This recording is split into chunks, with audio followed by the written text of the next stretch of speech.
Chapter 1294. The palm print covered a radius of 3,000 meters like the hand of fire god. As soon as it appeared, it melted the void. Following, there was an extremely indifferent voice that sounded like the might of the heavens, burning heaven and melting earth palm. Boom! As the giant palm descended, the space within a radius of 3,000 meters turned into a fiery domain. A palm print that was 3,000 meters in size appeared on the ground. The interior of the palm print was charred black, and not a single blade of grass remained. As for the dozen or so people, they no longer existed. The world suddenly fell into a dead silence. Then, under everyone's gazes, a thin young man slowly walked out of the Yi family's ancestral temple. The young man's white hair fluttered in all directions, and he looked like a true immortal that had descended to the mortal world. At that moment, a smile appeared on Yi Wushuang's originally indifferent face. "Big brother!" Yi Wentian and the rest bowed respectfully. "Greetings, Senior Yi." He had become stronger again. Senior Yi had become stronger again. That was the only thought in Yi Wentian and the rest's minds. That palm strike earlier had truly shocked them too much. Yichen nodded lightly. After walking to Yi Wushuang's side, he sized him up and said, "Not bad. You're comparable to a mid-stage god transformation cultivator now." After saying that, he looked at Yi Wentian.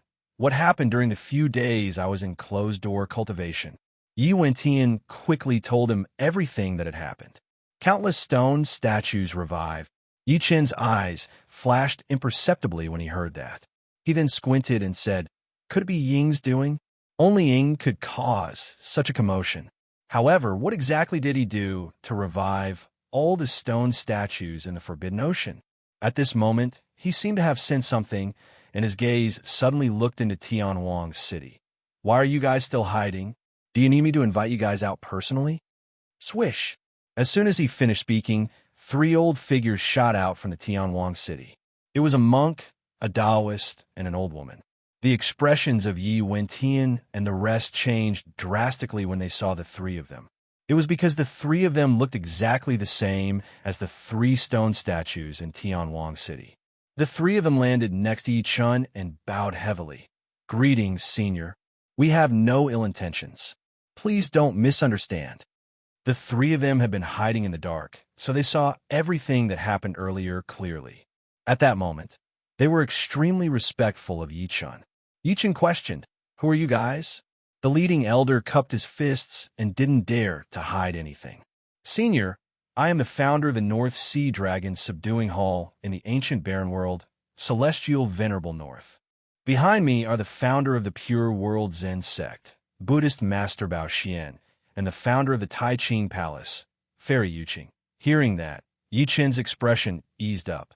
Whether it was the North Sea Dragon Subduing Hall or the Tai Ching Palace, they were related to him and not considered enemies. He threw out many questions in succession. Why did you come to this taboo ocean? Why did he turn into a stone statue? Why are they all awake now? An hour later, in the main hall of the Yi clan, as Celestial Venerable North and the other 2 narrated, Yi Chen finally understood many secrets of the past 10,000 years. It turned out that 10,000 years ago, Celestial Venerable North and the others refused to be enslaved by the Immortal Palace and tried to defy the heavens to change their fates. However, they were suppressed by the Immortal Palace and were finally suppressed in this taboo ocean. The taboo ocean was a barren land, after all, equivalent to a cage. The Immortal Palace sent all those who refused to obey it into the barren land. Celestial Venerable North and the others could not cultivate, so they faced the loss of power. They lived and died on their own. At that time, many emperors' throne stage cultivators thought of a way to turn themselves into stone statues. This way, they could extend their lifespans and preserve their strength, hoping that one day they could wake up. Thinking of this, he couldn't help but stare at Celestial Venerable North. "So, the reason why you all woke up was because you sensed a great change in the taboo ocean. The vitality began to recover and the darkness retreated, so you were forced to wake up?" "That's right," Celestial Venerable North said respectfully. "If it wasn't for that, I'm afraid we would still be in a deep sleep. As for those who were killed by Senior, they were no different from us. Most of them are vicious and evil people. Fairy Yuching of the Tai-Ching Palace spoke at the right time. They have always been at odds with us. Now that they have died in Senior's hands, it can be considered justice and retribution. Celestial Venerable North Side. Those dozen or so Emperor's Throne powerhouses were the ancestors of the various sects in the ancient desolate world. Now that they had finally awakened, they had died in Yi Chen's hands. It was indeed Ying's doing. Yi Chen narrowed his eyes and asked again, now that I plan to return to the ancient desolate world, I wonder if everyone plans to follow me back? The eyes of Celestial Venerable North and the others lit up. Of course, the immortal palace suppressed us here and made us suffer. When we return, we will not rest until we overthrow the immortal palace. Amit Ba, Zen Master Bao Xian of the Pure World Zen sect, pressed his palms together and said, Benefactor Yi, we still have a few good friends from the various sects in the ancient desolate world. Now that they have awakened, they might be rushing here. Fairy Yuching could not help but ask, Senior, what's the situation in the ancient desolate world now? Is the orthodoxy that we left behind still there? Your great purity palace has been destroyed. Yuching glanced at her and told her everything he knew. These people were all at the Emperor's throne stage. If they were willing to return with him, they would be a great help. My great purity palace has been destroyed. Fairy Yuching's expression was dazed, and her eyes were filled with sorrow. However, I have to thank you, Senior, for avenging my great purity palace. The next morning, on Een Mountain, Yuching stood in the air with his hands behind his back. He looked down at everything on the mountain, but his brows were furrowed. Ying was gone. This guy caused such a huge commotion, but he disappeared. Along with him were many awakened stone statues. No one knew if he had followed Ying. At that moment, there were more than 10 powerful figures standing below Yi Chen. Their auras were monstrous. If there were people from the ancient desolate world present, they would be shocked to discover that these people were all at the Emperor's throne stage. Among them were the ancestors of the North Sea Dragon's subduing hall, the Great Purity Palace, the Hu family of Xianzhou, and the first founding emperor of the major dynasties. There was even the entire Yi family. Yi Wushuang stood next to Yi Chen and looked down at the dozen figures with powerful auras. He could not help but say, while smiling, Big Brother will definitely change the ancient desolate world when we return this time. Yi Chen's heart was still burning. He lifted his head to look at Yi Wentian. Old Yi will go first. Guard the teleportation formation here. Once I arrive at the ancient desolate world, I'll build a teleportation formation. By then, you can cross space. Senior Yi, be careful. Yi Wentian said.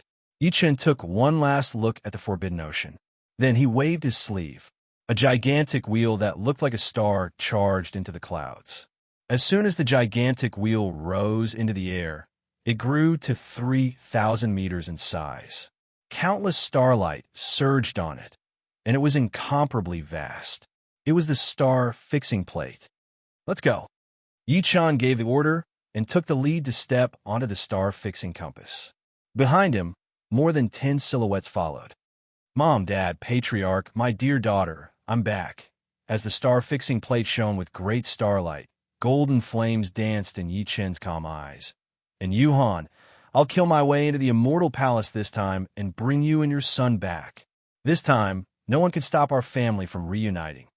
P.S. Chapter 3. I'm back from my business trip. I'll start updating tomorrow. The following plot will be very exciting. Please give me tickets. End of this chapter. Chapter 1295. Tianfeng Sea Area, one of the 5 great regions of the ancient desolate realm. A violent storm suddenly swept across the vast sea.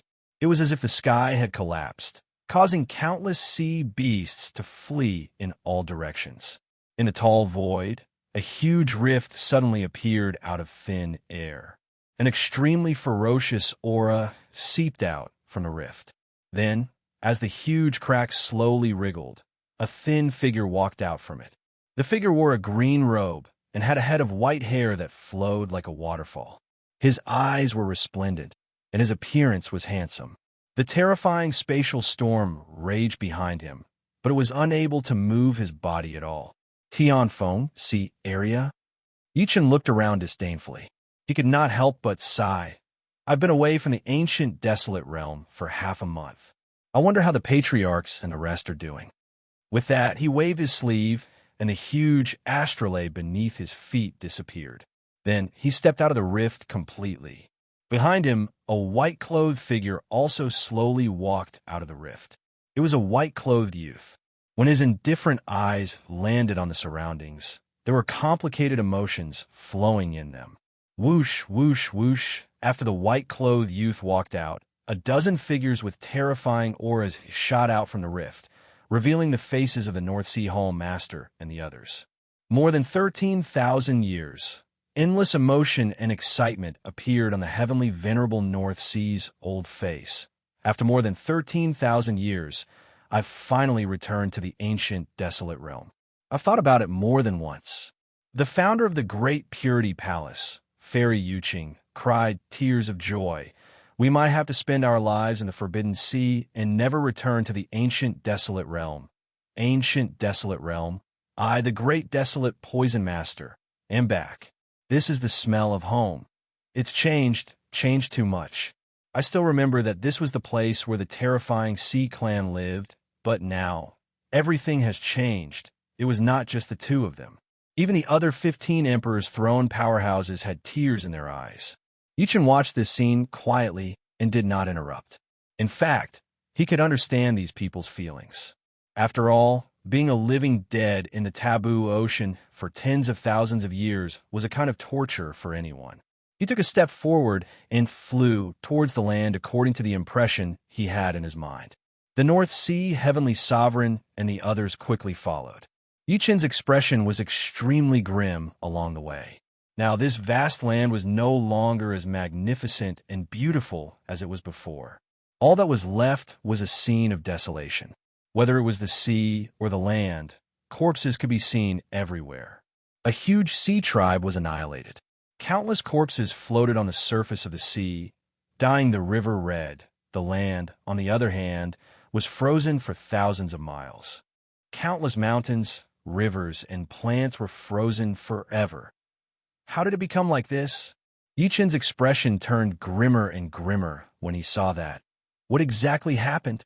It actually affected the mortals of the mortal world. Not only him, but the others also noticed that something was wrong. The scorching sun was rolling in the sky, but the ground was covered in ice and snow. Everything did not conform to the logic of the four seasons.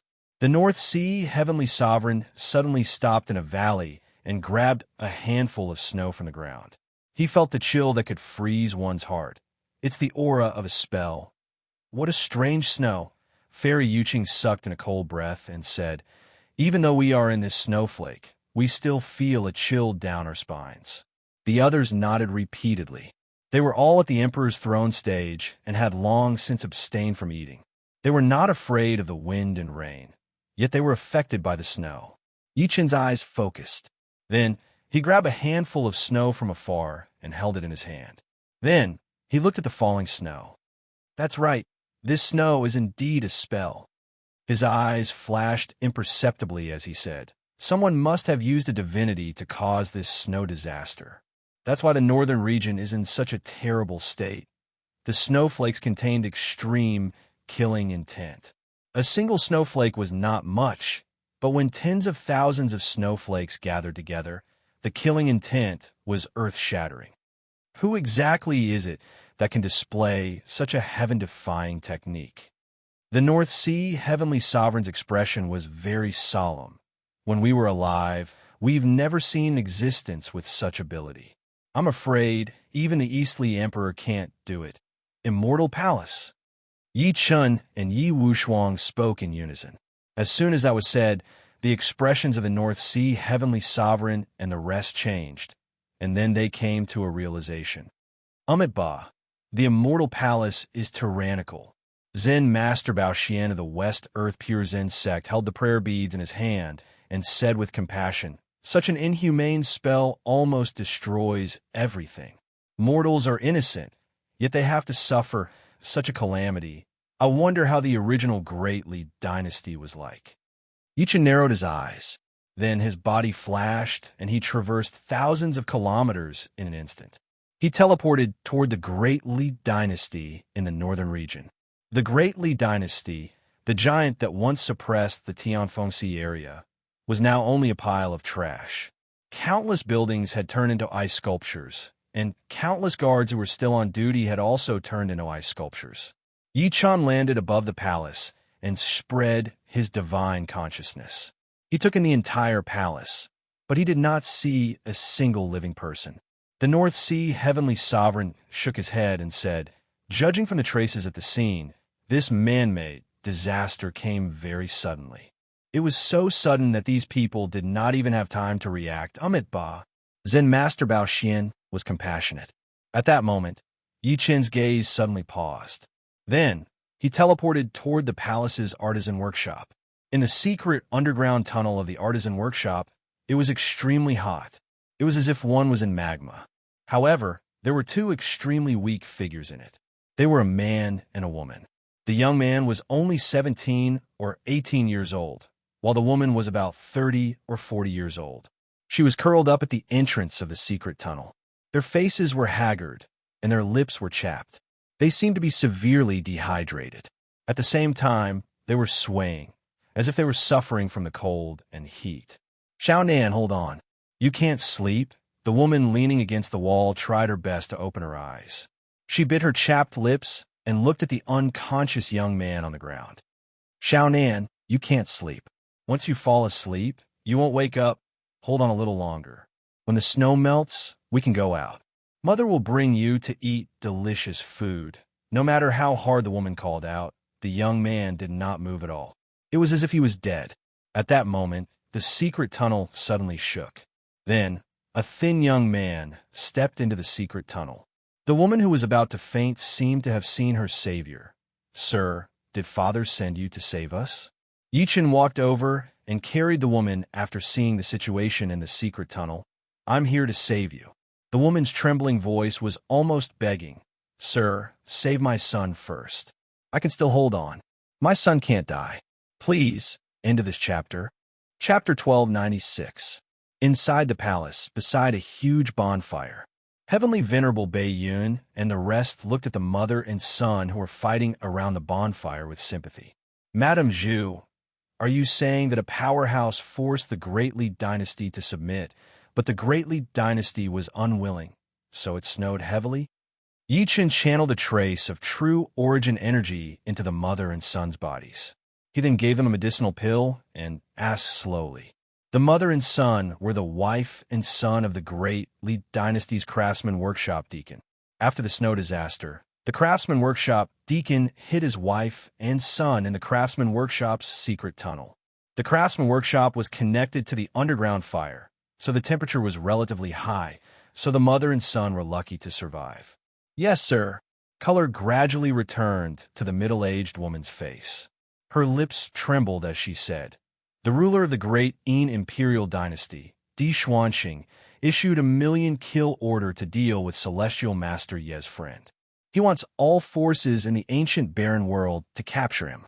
A shocking murderous aura swept out from Yi Chen's body as soon as he said that.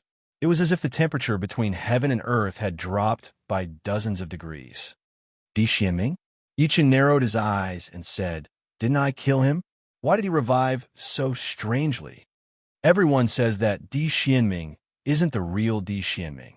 Someone deliberately changed into Di Xuanming's appearance and took control of the Great Yin Imperial Dynasty." The middle-aged woman looked at Yi Chan in disbelief as soon as she finished speaking. Then, she knelt heavily and said, "Why, your immortal master, Yi?" Yi Chen helped her up. What happened then? He knew the patriarch of Hell's strength. His daughter and the others would not be in danger under his protection.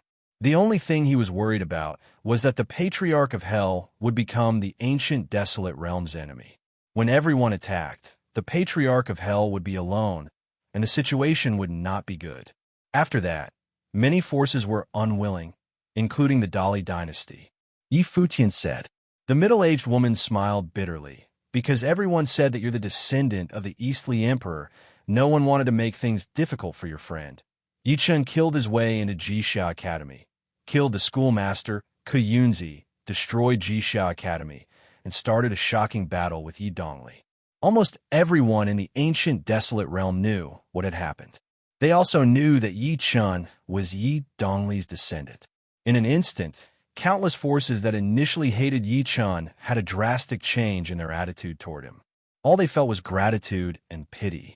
All of this was because Yi Dongli had given countless favors to too many forces when he was alive.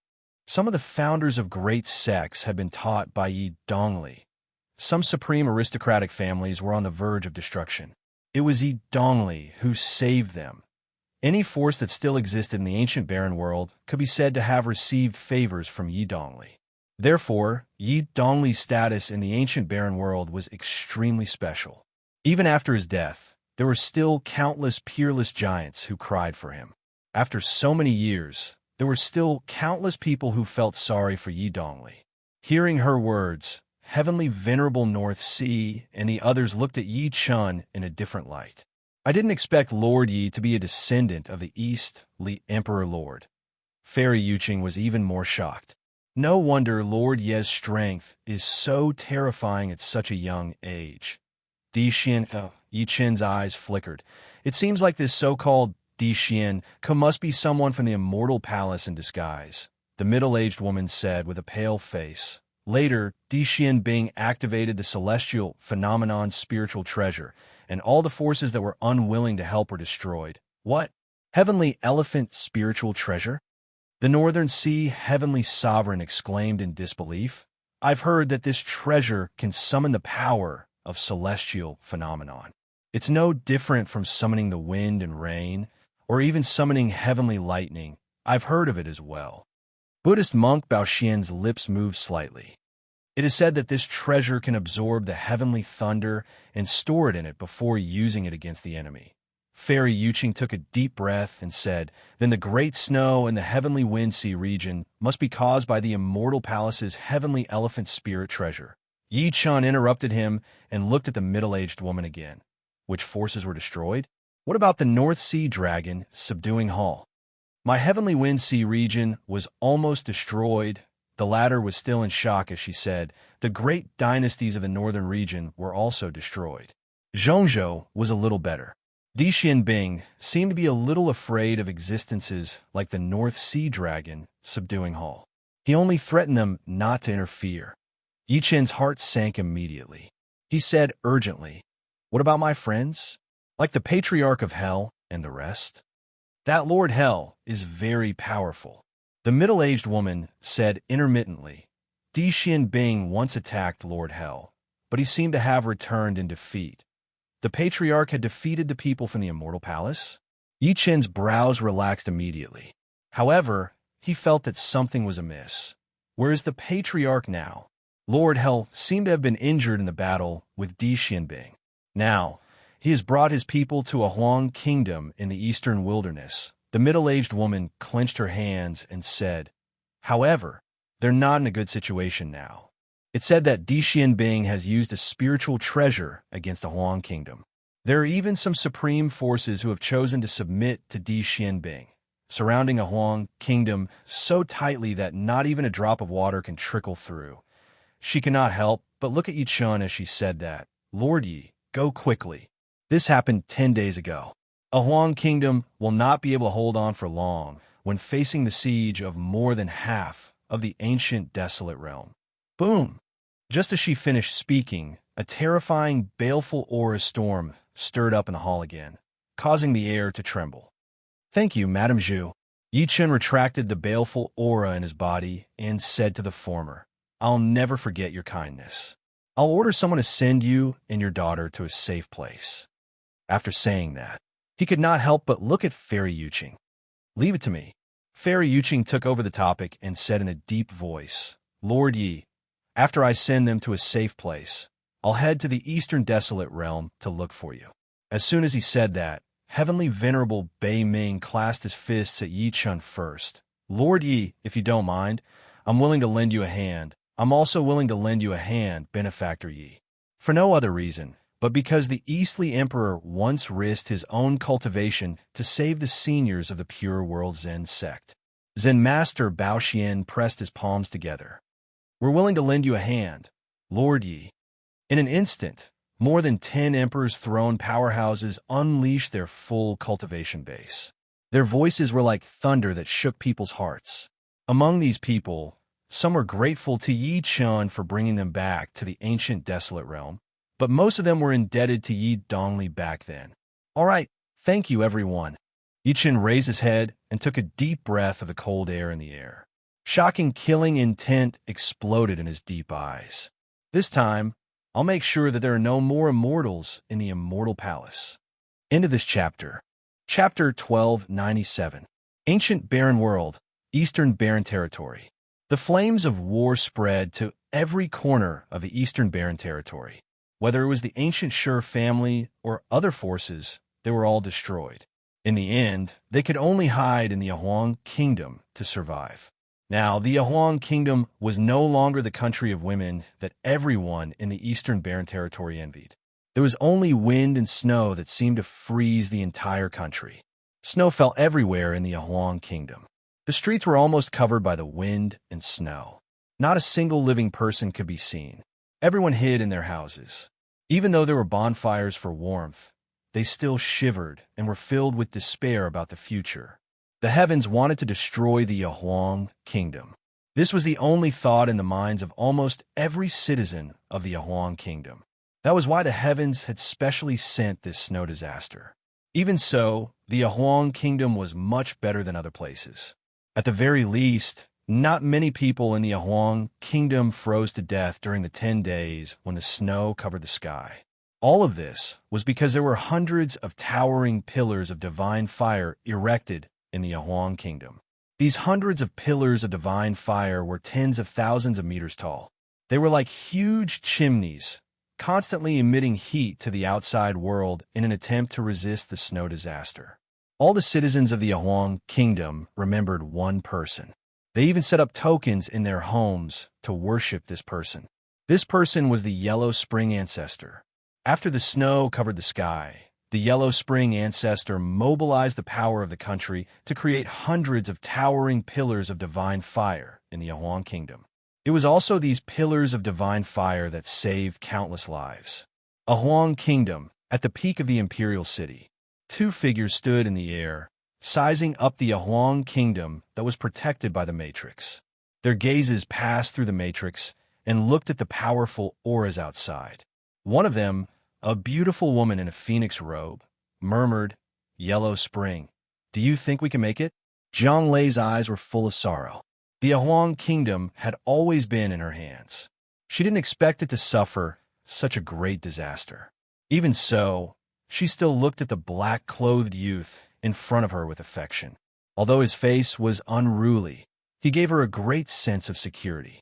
Thus, it was the person she loved who saved the country and even heavily injured the emissary from the Immortal Palace. Slap! Just as she was thinking, her buttocks were heavily slapped by a perverted hand, and then she was pulled into the arms of the black-clothed youth in an extremely domineering manner. Caught off guard, Jiang Lei couldn't help but let out a whimper. Then a snappy voice sounded in her ears. "What? Don't you trust me?" "No." Jiang Lei's beautiful face immediately flushed red. She stared blankly at the black-robed youth's features. "I'm worried about your injuries. My body is very good. I could do it 10 times in one night." The Patriarch of Hell chuckled. As soon as he finished speaking, he seemed to have affected his injuries, and he couldn't help but cough. "Don't lie to me." Jiang Lei seemed to be rebuking him as she looked at him.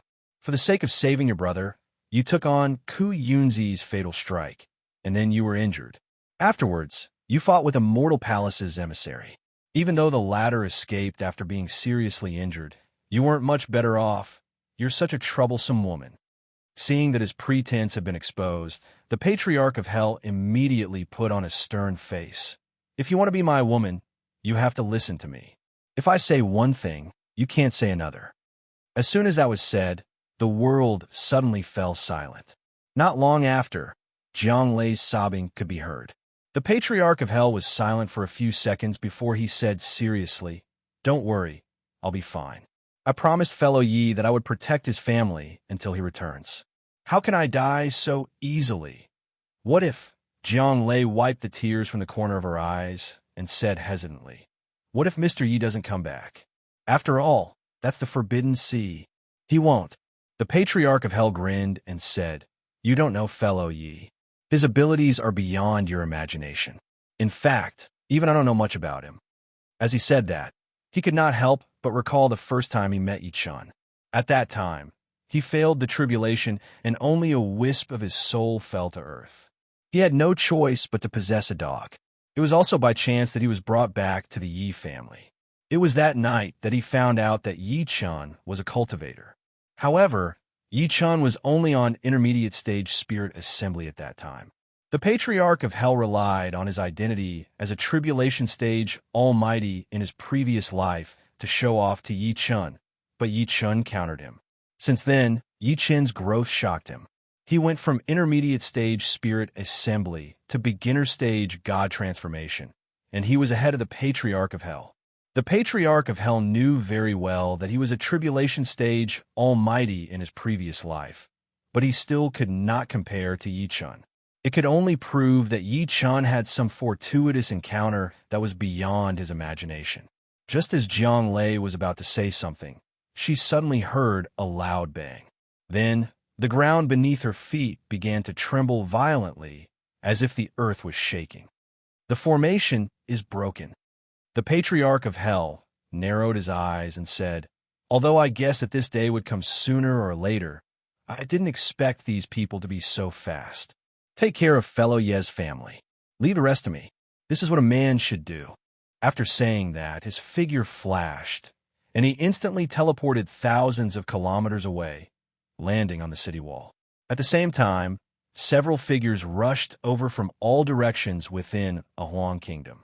Among these people were powerhouses from a Huang kingdom, as well as powerhouses from the remaining forces of Eastern Wilderness. An old man with spots on his face looked solemnly at the dragon of murderous aura in the distance. "Fellow Huang Quan, they've launched an attack. What should we do now?" "Just do it." The Patriarch of Hell's expression did not change. A wisp of killing intent that had not been seen for a long time intensified in his eyes. "If you're afraid, you can submit to the Immortal Palace. Perhaps you can save your lives." "Fellow Huang Quan, you're wrong."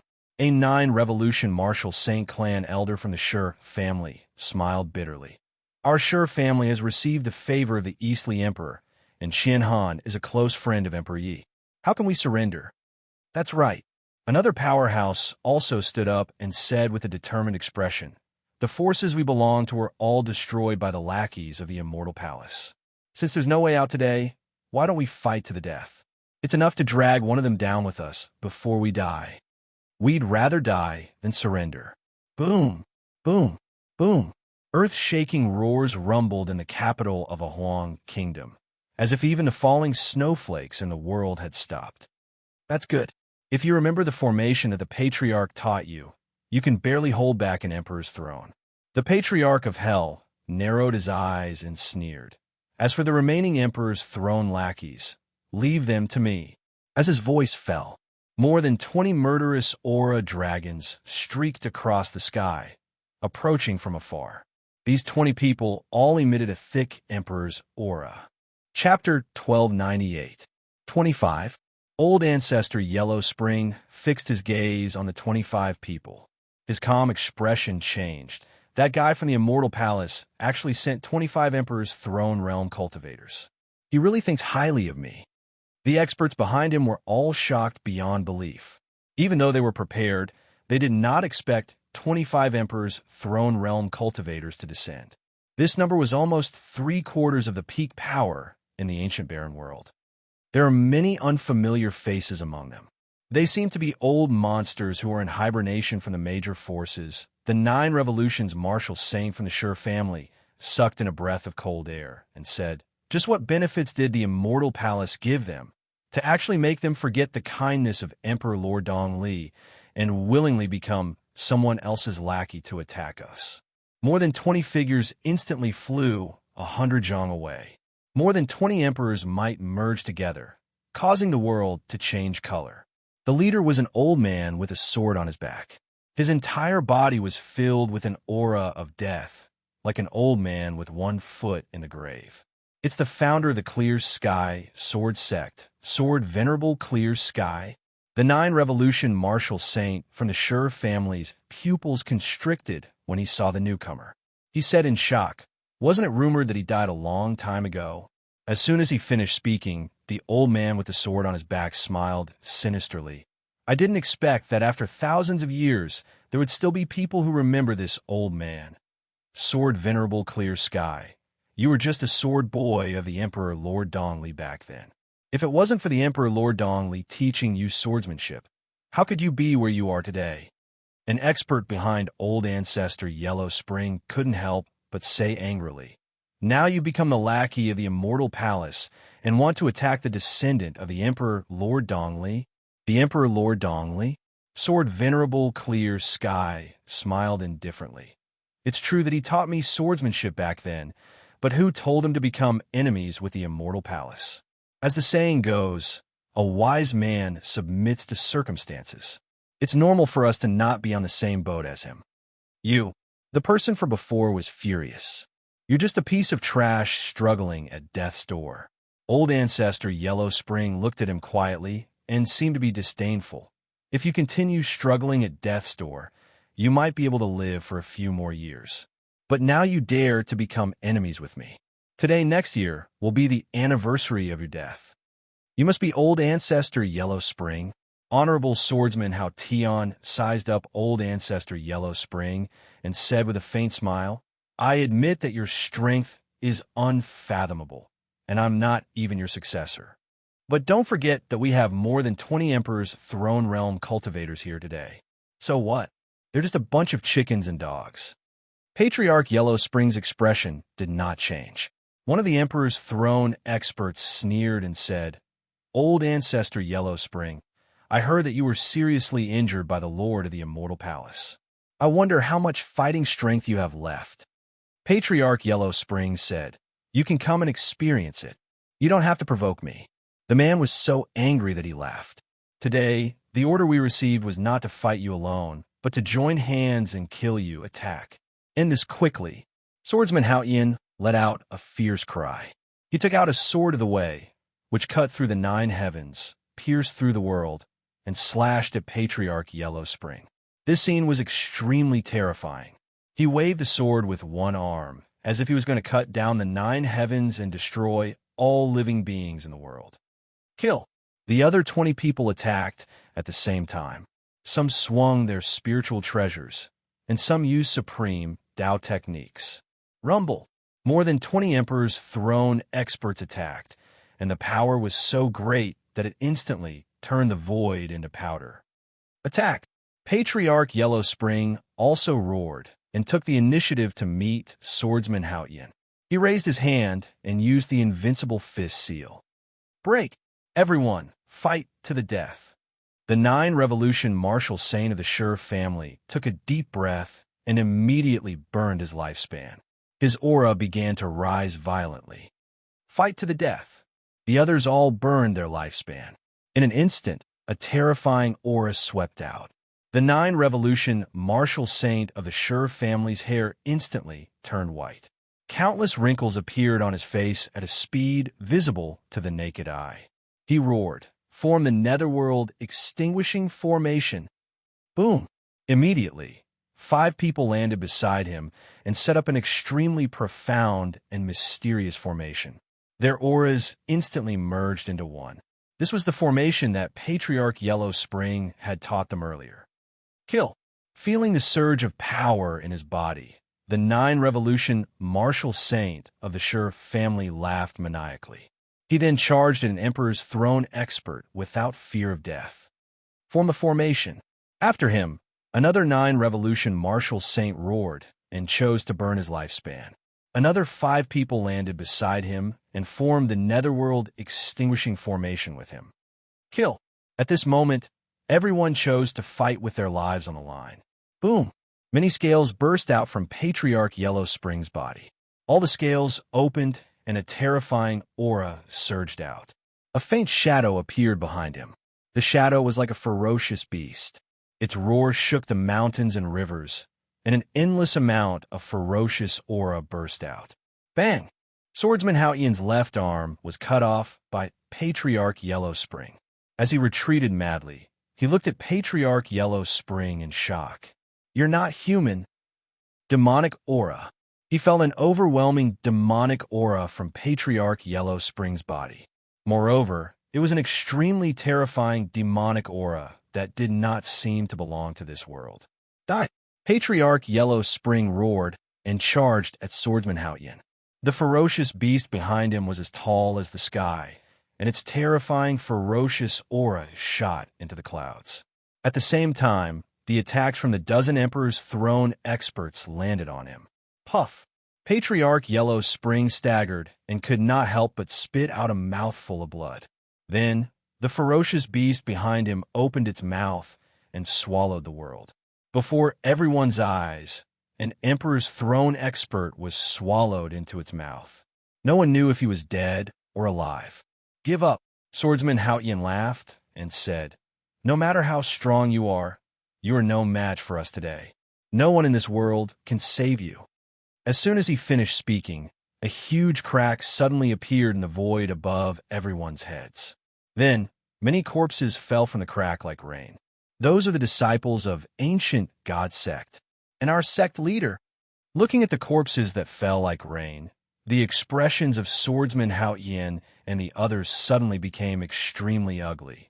The corpses belonged to the orthodoxies behind them, but they were all killed and their corpses were thrown down. Swordsman Houghton roared, "Who is it?"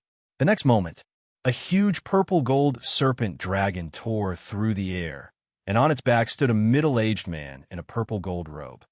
"Hall Master Biming." Someone recognized him immediately and gritted his teeth. "That's right, it's me." Hall Master Biming stood in the sky with his clothes fluttering. "Before I came, I already destroyed the orthodoxies behind you. Not a single one of them was left alive." End of this chapter. Chapter 1299. As his voice fell, everyone's expression changed. Too ruthless. This meant that they were all alone now. Sword Venerable Hao Tion's eyes were filled with murderous intent. "North Sea Hall Master, do you want to be our enemy?" Enemy. The North Sea Hall Master looked sorrowful. "The Immortal Palace is tyrannical. Today, I represent the North Sea Dragon subduing Hall in rebellion." "Just you alone?" Sword Venerable Hao Tion sneered. "Me too." Then, another man in a dragon robe stepped through the air. "The Great Xia Dynasty is rebelling." Amitba, a five-colored lotus came from the horizon. An old monk put his palms together. "The West Earth Pure Zen sect is rebelling." The Light Palace is rebelling too. With a crisp sound that sounded like a silver bell, a giant purple-gold gourd appeared in the sea of clouds and struck horizontally. "Immortals in heaven, do you dare to come to this world?" Another ray of sword light cut through the sky, illuminating the sky. An old man appeared. "The Sword Hut is rebelling too." Elder Pan descended. "The Square Tower is rebelling too." "The South Sea Monster Race is rebelling too." "The Sumeru Secret Realm is rebelling too." In just a few breaths, a dozen people descended. They were all Emperor's Throne cultivators. North Sea Dragon subduing Hall, Great Xia Dynasty, Light Palace, Sword Hut, Square Tower, Black Tortoise Race of the South Sea, Sumeru Secret Realm, Montoa Mountain. Looking at the familiar figures, Sword Venerable Hao Tion's face was extremely gloomy, and it was even twitching. The expressions of the 20 people behind him changed as well. They were all here. The remaining Emperor's Throne cultivators of the ancient barren world were all here. This was unprecedented. This had never happened in the history of the ancient barren world. Even Patriarch Yellow Spring was extremely surprised. These forces had all remained neutral before. He didn't think they would all come to help him today. "Good, very good." A moment later, a furious voice came from Sword Venerable Hao Tion. "North Sea Dragon subduing Hall. Are you really going to rebel? Aren't you afraid of the Immortal Palace's punishment?" "Immortal Palace?" The Lord sneered. They are immortals? They're just a bunch of cultivators who are stronger than us and don't care about their lives. Do they deserve to be called immortals? The leader of the Sword Hut's voice was like thunder. Even if they really are immortals, we will kill them today and open up a new world for the ancient barren world. Fong Taitsong, you are a remnant of the Sword Hut. Sword Sovereign Hao Tian's eyes were sinister as he stared at him. Your Sword Hut has always been enemies with Immortal Palace. After all these years, you have been hiding here, and they're like a mouse. Today, you actually dare show yourself. Old man Hao Tian, you have learned Dongli Imperial Lord Sword Principle, but you are ungrateful. Today, I want to have a taste of your swordsmanship. Fong Taitsong's sword light was like thunder. So what if you join us today? Venerable swordsman Hao Tian was so angry that he laughed. We have 25 Emperor's Throne Realm cultivators, while your side only has 16. You can't change the situation. Cut the crap. You will die today. Fong Taitsong, the master of the Sword Hut, let out a soft shout. He closed his 5 fingers and turned them into a peerless divine sword.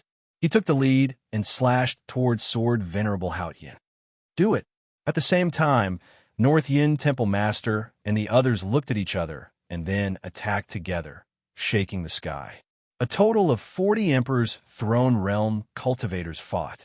The mountains and rivers shook and the sky trembled. The power was earth-shattering. Fellow son, I will hold them back. While Venerable Swordsman Hao Tian was fighting with Fong Taitsong, he shouted, You will join forces and kill Ancestor Netherworld first. All right. The one called Fellow Son was a peerless demon lord.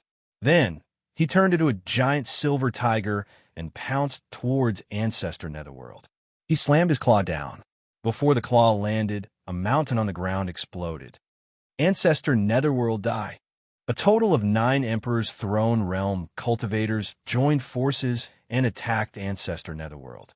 Ancestor Netherworld's body shook, and the shadow of a giant ferocious beast appeared behind him again. Murderous aura swept in all directions, and he took the initiative to attack the giant silver tiger. Rumble.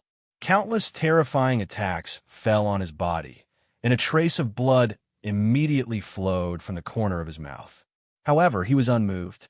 After forcefully breaking the giant silver tiger's claw, then he tore the giant silver tiger apart with his bare hands. Blood splattered in the sky. It was shocking. Kill him while he's down. The other 8 Emperor's Throne Realm cultivators were shocked, and they attacked again, not giving Ancestor Netherworld a chance to breathe. You bunch of trash want to kill me? Ancestor Netherworld's roar shook the mountains and rivers. He charged into the crowd and killed in all directions.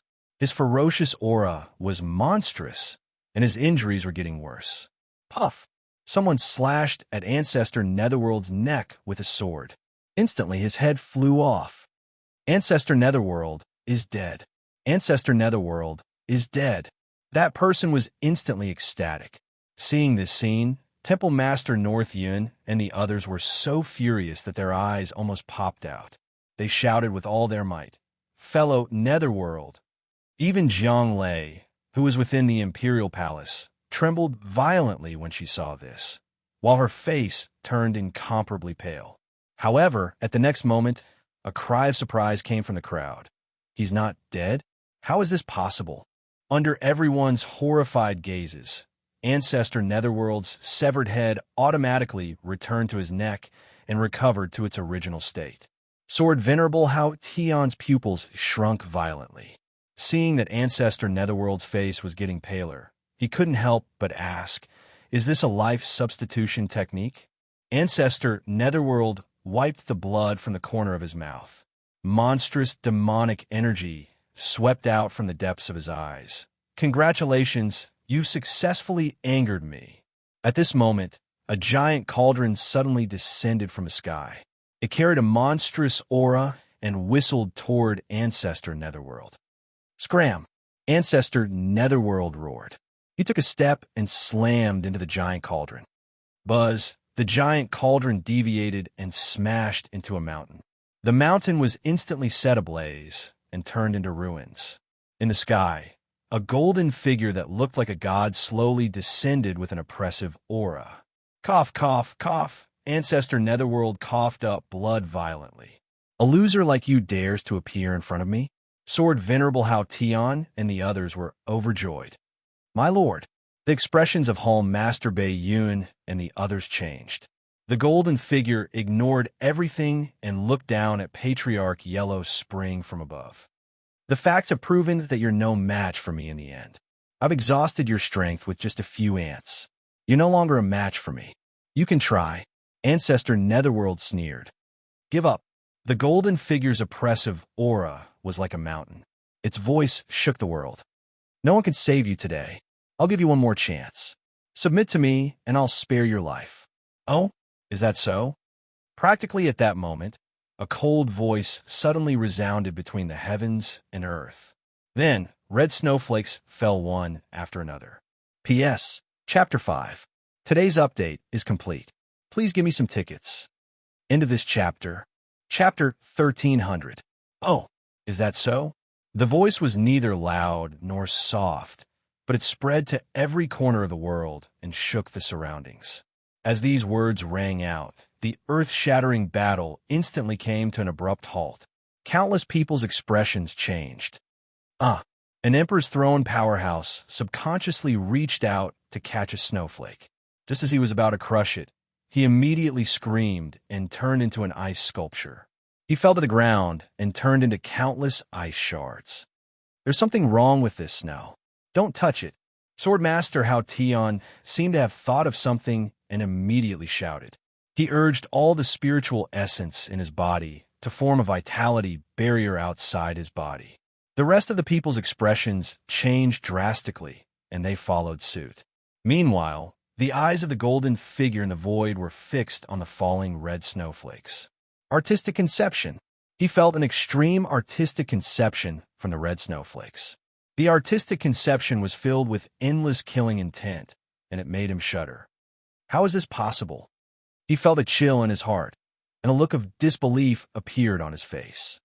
Who is it? Who the hell is it? Swordmaster Hao Tian and the others looked at the void as if they were facing a great enemy. Their expressions were extremely ugly. On the other hand, the Patriarch of Yellow Spring was extremely excited. He almost shouted, "Fellow Yi, is that you?" The red snowflakes were still falling. An old man in black roared, "Who the hell is it? Show yourself if you can. What's the difference between sneaking around and a mouse?" Whoosh! At that moment, a shocking sword light fell from the void like a golden thunderbolt. It was so fast that it appeared in front of the old man in the blink of an eye. The old man in black had goosebumps all over his body. He immediately shouted, and countless barbs immediately appeared on the surface of his body, protecting him like dragon scales. It was his protective treasure, the soft hedgehog spirit armor. It could resist a fatal blow from an Emperor's Throne powerhouse and had resolved many crises for him. However, it was useless. The dazzling luster had easily pierced through his defensive treasure and split him into two. Even his spirit wasn't spared. His blood-curdling screams echoed throughout the world. A dignified Emperor's Throne Realm expert was killed by a sword. From the beginning to the end, he didn't have the slightest ability to resist. He didn't even see who killed him. In an instant, the world fell silent. No one dared to make a sound. There was only endless terror in their hearts. That was an Emperor's throne, but he died so miserably. For a moment, Sword Venerable Clear Sky and the others could not help but look at the golden figure in the void. The golden figure's eyes were like lightning as he said in a deep voice, "Since you're here, show yourself. As you wish." At this moment, a calm voice rang out. Then a huge crack suddenly appeared in the void, like a spider web. Then, two figures tore through the void and appeared.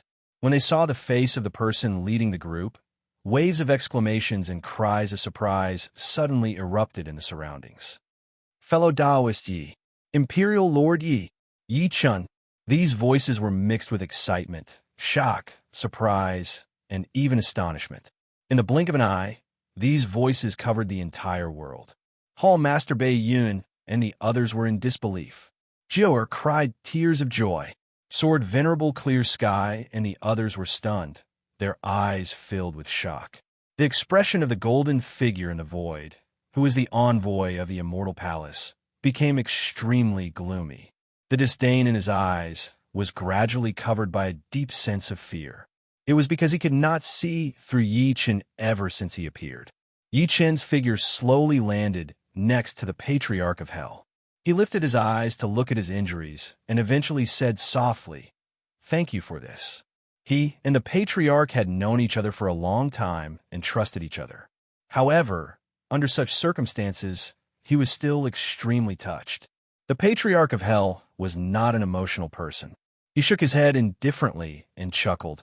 "I thought I would never see you again in this lifetime." As soon as he finished speaking, he seemed to have affected his injuries. He could not help but cough, and blood flowed from the corner of his mouth again. Yi Chun smiled lightly. "Go and rest for now. I'll be here today." "All right." The Patriarch of Hell did not argue. He took a deep look at the golden figure in the void. "Be careful. This guy still has some tricks up his sleeve." After saying that, he turned around and retreated to the side. Under everyone's gaze, Yi Chun turned around slightly. Then his cold eyes swept past Sword Venerable Hao Tian and the rest slowly. Endless killing intent surged from the depths of his eyes. The temperature between heaven and earth immediately cooled down. The golden figure slowly descended from the void and looked straight at Yi Chun with a sinister gaze. "Who are you? How dare you interfere in the matters of the Immortal Palace?" "The people I want to kill are from the Immortal Palace." Yi Chun suddenly grinned. An extremely cold arc appeared at the corner of his lips. The former's gaze froze. "You." At that moment, an Emperor's Throne powerhouse behind him could not help but step forward and say in a deep voice, "Sir, this is Yi Chun who killed Kiyunzi." "Oh." The Immortal Palace envoy was stunned at first. Then, he looked at Yi Chun in shock. "Didn't the Immortal Palace send you into the Forbidden Sea? How did he manage to escape?" There was a hint of fear in his eyes. This brat was sent into the Forbidden Sea by the Immortal Palace. It was fine if he was not dead. He even seemed to have become stronger. The rest could not help but look at Yi Chun. Even Sword Venerable Hao Tian, Temple Master North Sea, and the rest were no exception. After all, it was rumored that the Forbidden Ocean was a prison of death. Anyone who was imprisoned there would never be able to escape. Yi Chun seemed to say mockingly, "Naturally, it's because of my determination to destroy your immortal palace that drove me to break through the Forbidden Ocean and return." "Just you?" Immortal Palace's emissary laughed from extreme anger. "Yi, you came at the right time." Sword Venerable Hao Qian glared at Yi Chun coldly and mocked. "My Hao Qian sword sex sword master Hao Qian died in your hands. I must tear you into pieces today to vent my hatred." "Not bad." Another powerhouse stood out and smirked coldly. "Yi, so what if you're stronger than us? Today, with Immortal Palace Great One here, together with more than 20 of us at the Emperor's Throne Realm, you won't be so lucky this time." The expressions of the Hall Master and the others slightly changed after hearing this. They could still share some of the pressure for Yi Chun, but everyone present knew that the greatest pressure came from the Immortal Palace Envoy and the remaining Emperor's Throne powerhouses. Could Yi Chun deal with them? Under countless gazes, Yi Chun smiled lightly. "Old man, you want to compete with me in numbers?" At the next moment, he slowly raised his hand and waved it down. In an instant, the space above everyone's heads distorted again. Before everyone could react, more than 10 old figures suddenly tore through the air and landed behind Yi Chun. End of this chapter. Chapter 1301. Greetings, Lord Yi. Heavenly Venerable Bei Yun and the others bowed to Yi Chun and cupped their fists. Their voices were like thunder, shaking the surroundings. Dead silence. The world suddenly fell into a dead silence. Everyone stared dumbfoundedly at the dozen figures that suddenly appeared. After sensing the terrifying pressure emanating from their bodies, many people's expressions suddenly changed. Their foreheads immediately broke out in cold sweat uncontrollably. Emperor's Throne Stage. All of them were at the Emperor's Throne Stage. Even the faces of Hall Master Bei Yun and the others were filled with disbelief. Where did so many Emperor's Throne powerhouses come from? Only the immortal palace emissary's pupils constricted slightly, and then he said coldly, "So it's the prisoners we sent into the Forbidden Sea back then. I didn't expect you all to still be alive. Dogs of the immortal palace, the heavens have eyes, allowing us to return to the ancient barren world in our lifetime." Heavenly Venerable Bay, Yun looked at the former coldly and smiled sinisterly. "We will use our remaining lifespans to fight to the death with your immortal palace. Just you bunch of trash?" The immortal palace emissary smiled disdainfully. Heavenly Venerable Bay, Yun did not argue with him. Instead, he took a step forward and swept his gaze across the crowd. "This old man is the founder of the North Sea Dragon's Subduing Hall, Heavenly Venerable Bay Yun. Is there anyone from my North Sea Dragon's Subduing Hall?" As his voice fell, the originally deathly silent world suddenly surged with waves of tempestuous waves. "What? He's the Heavenly Venerable Bay Yun? The Heavenly Venerable Bay Yun who founded the North Sea Dragon Subduing Hall more than 10,000 years ago? This person is actually still alive? Oh my God." Countless people's faces turned pale, and they were extremely shocked. When Hall Master Bei Yun heard this, he immediately rushed out of the crowd and knelt heavily in front of Heavenly Venerable Bei Yun. He said with a trembling voice, "Unfilial disciple Z. Kunlun, North Sea Dragon Subduing Hall's third-generation Hall Master, greets the founder of the hall. North Sea Dragon Subduing Hall will join the resistance against the Immortal Palace from now on. Do you have any objections?" Heavenly Venerable Bei Yun said without anger. Hall Master Bei Yun nodded heavily. "Disciple is willing." Pure World Zen Sect Ancestor Bao Xian's Buddhist power was imposing. Pure World Zen Sect of the West is here. An old monk wearing a monk robe and standing on a lotus throne immediately walked out of the crowd. "Greetings, Lord Buddha. World Cleansing Sect will join the resistance against Immortal Palace. Do you have any objections?" Buddhist Master Bao Xian asked. The old monk put his palms together solemnly. "The 36,000 disciples of the Buddhist sect are willing to sacrifice themselves for the greater good. Are the South Sea monster spirits present? Descendant of the Light Palace, come out and see me." In an instant, the dozen or so emperors' throne powerhouses that Yi Chun had brought with him appeared one after another. They found the descendants of the orthodoxy they had left behind in the past. Most of them were forces that were on good terms with Yi Chun. What was more interesting was that one of the founders of the Thousand Transformations sect charged into the crowd of Sword Venerable Hao Tian and the rest. He reached out and grabbed a burly man's ear and walked toward Yi Chen's camp. He cursed, "You bastard! How could I have such an ungrateful descendant like you? If I had known earlier, I would have beaten your father to the wall." Primogenitor, disciple was wrong. Disciple was wrong. The Thousand Transformations sect's current sect master's face was flushed red, but he didn't dare to retort, allowing the sect master to scold him as he apologized profusely. "The master of the Great Precipice Cave, right?" Behind Yi Chun, the old Great Precipice Cave master pointed at a white-haired old man and scolded loudly. "Get your ass over here right now. Otherwise, this old man will clean up my Great Precipice Cave's door right now." The latter's expression changed. He immediately walked from Sword Venerable Hao Tian's camp to Yi Chen's side. He lowered his head and allowed the old master of the Great Precipice Cave to scold him. The Emperor's throne powerhouses in Yi Chen's camp recognized the descendants of Sword Venerable Hao Tian and the rest.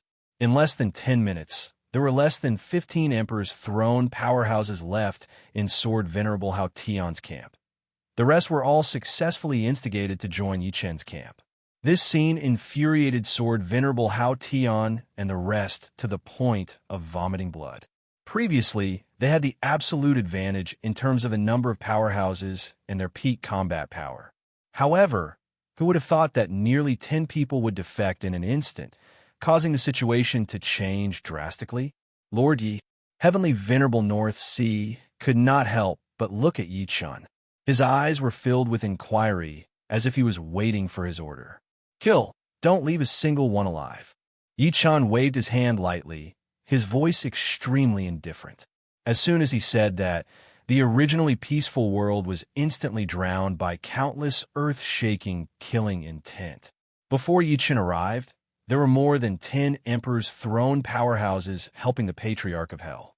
In addition to the dozen people Yichen brought, including Heavenly Venerable North Sea, as well as the nearly 10 people who were instigated by Hall Venerable North Sea and the rest. In other words, there were nearly 40 Emperor's throne powerhouses by Yichen's side. On the other hand, there were only a dozen or so people left in Sword Venerable Hao Tian's camp. Kill all these lackeys of the Immortal Palace. Heavenly Venerable North Sea and the rest attacked Sword Venerable Hao Tian and the rest with murderous intent. A great battle broke out immediately. For a moment, it was incomparably chaotic. Countless abilities collided fiercely. From time to time, screams would explode in the world, accompanied by thick blood mist rising into the air. The envoy from the Immortal Palace acted as if he did not see this scene. His indifferent gaze remained on Yichen. Yichen stared at him quietly. Even though the surrounding killing intent was overflowing, no one from either side attacked the two of them because everyone knew that the real battle was between the two of them. The outcome of these two would determine the balance of the battle. Yi Wushuang, who was next to Yichen, was filled with sword intent.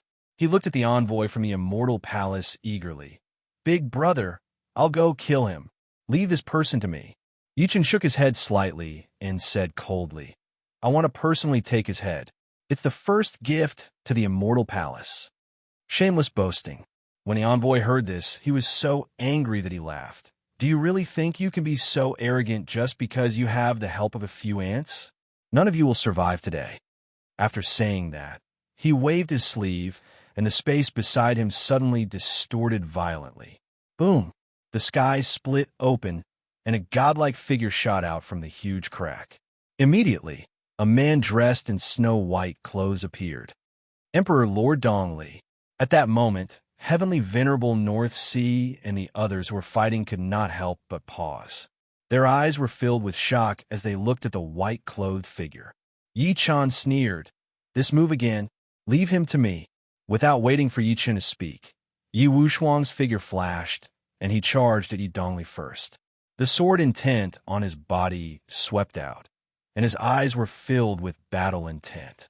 It was because he saw something in common with Yi Dongli. It was as if the two of them were going to have a battle in the dark. Everyone says that you're the number one person in the primordial era 10,000 years ago. You suppressed the world, and you're even known as the Supreme Sword Dao. Yi Wushuang looked at Yi Dongli quietly, and a smile appeared at the corner of his mouth.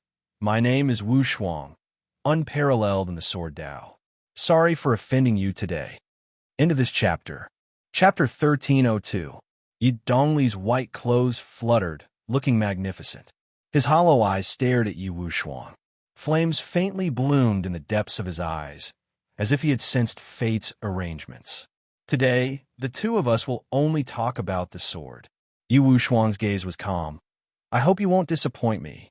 As soon as he finished speaking, the wind and clouds changed and the stars moved. Boundless sword gleams condensed around him.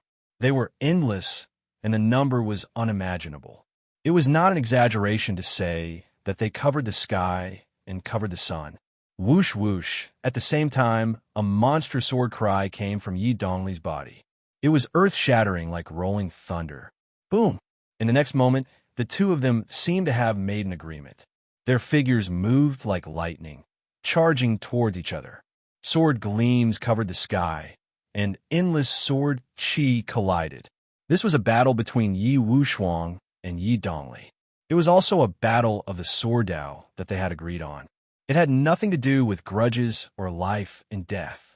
This scene was also noticed by Heavenly Venerable North Sea and the others who were fighting. When they sensed the clash of wills between the two of them, many people turned pale. Even the Immortal Palace emissary's expression could not help but change. He did not expect Yi Wushuang to grow so quickly. Yichen retracted his gaze and looked at the former quietly. His eyes flickered. "Now it's our turn. Kill." The Immortal Palace emissary did not say anything unnecessary. He directly used the most forceful method to attack Yichen. Boom! At that moment, his body suddenly expanded, growing from 8 feet to more than 10 feet.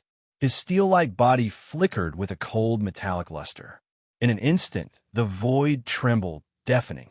Endless pressure spread out in all directions with him as the center, wanting to suppress everything. Tap, tap, tap. Under such terrifying pressure, no matter who it was, their expressions suddenly changed, and they could not help but take a few steps back.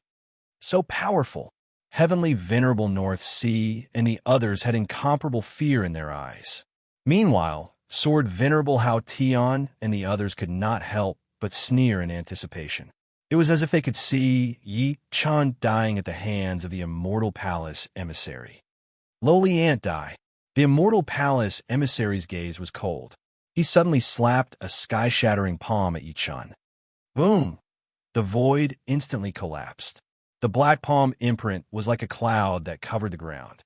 It whistled forward, and the berserk energy was like a tsunami that swept through all directions. Soul formation intermediate stage. At that moment, Yi Chan sensed his opponent's strength immediately. He could not help but squint and say, "No wonder you have the confidence to attack me. Unfortunately, I'm also at the soul formation intermediate stage." On top of that, he's at the soul formation mid-stage with a divine-grade Dao foundation.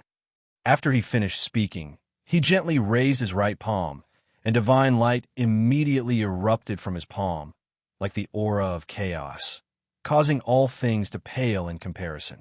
Without a sound, he slammed out with his palm, instantly piercing through the void. A huge palm took shape in the void, rumbling forward, colliding with the giant hand. Rumble!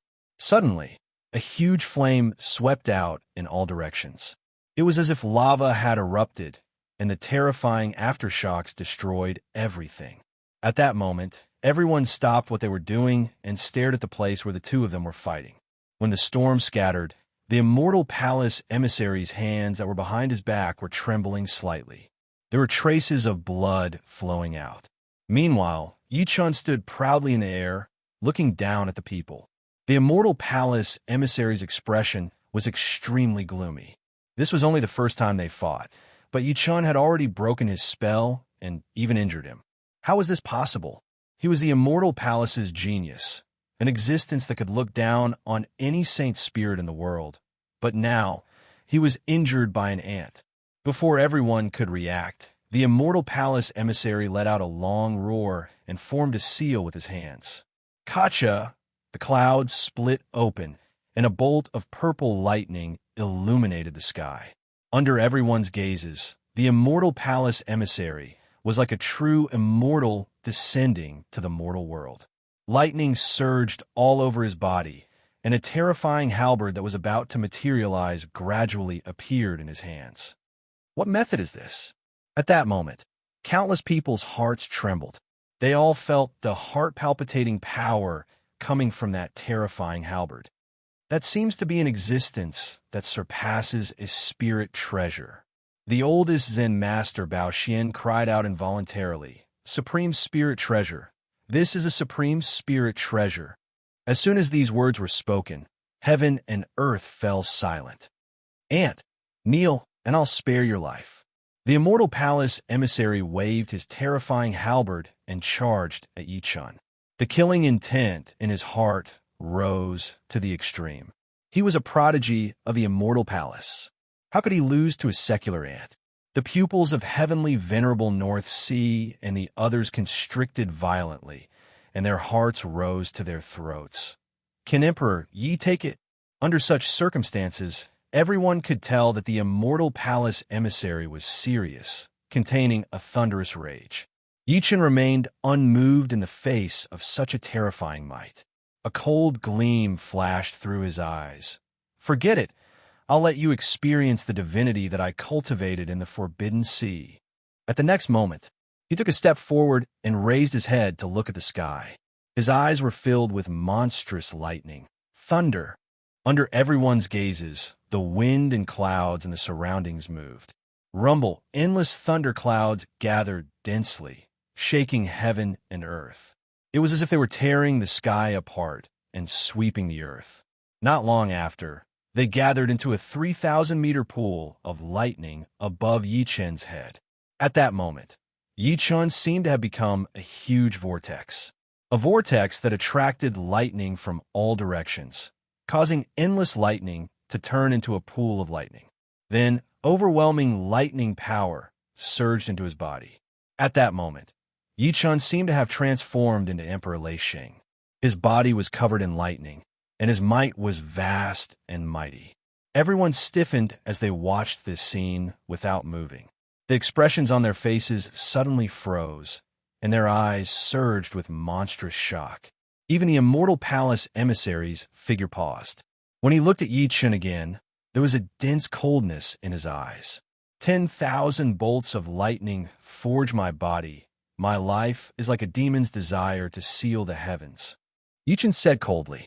He raised his right hand and pointed at the Immortal Palace emissary. Universe collapsing lightning strike. Oh no! Almost at that moment, the Immortal Palace emissary's expression changed drastically, and he subconsciously blurted out. Then, he immediately turned into a streak of light, as if he was about to leave. How is this possible? A mere ant from the secular world could actually use such a heavenly phenomenon ability. One had to know that even some of the great figures in the Immortal Palace could not do this. He roared in his heart. However, he had already eaten it.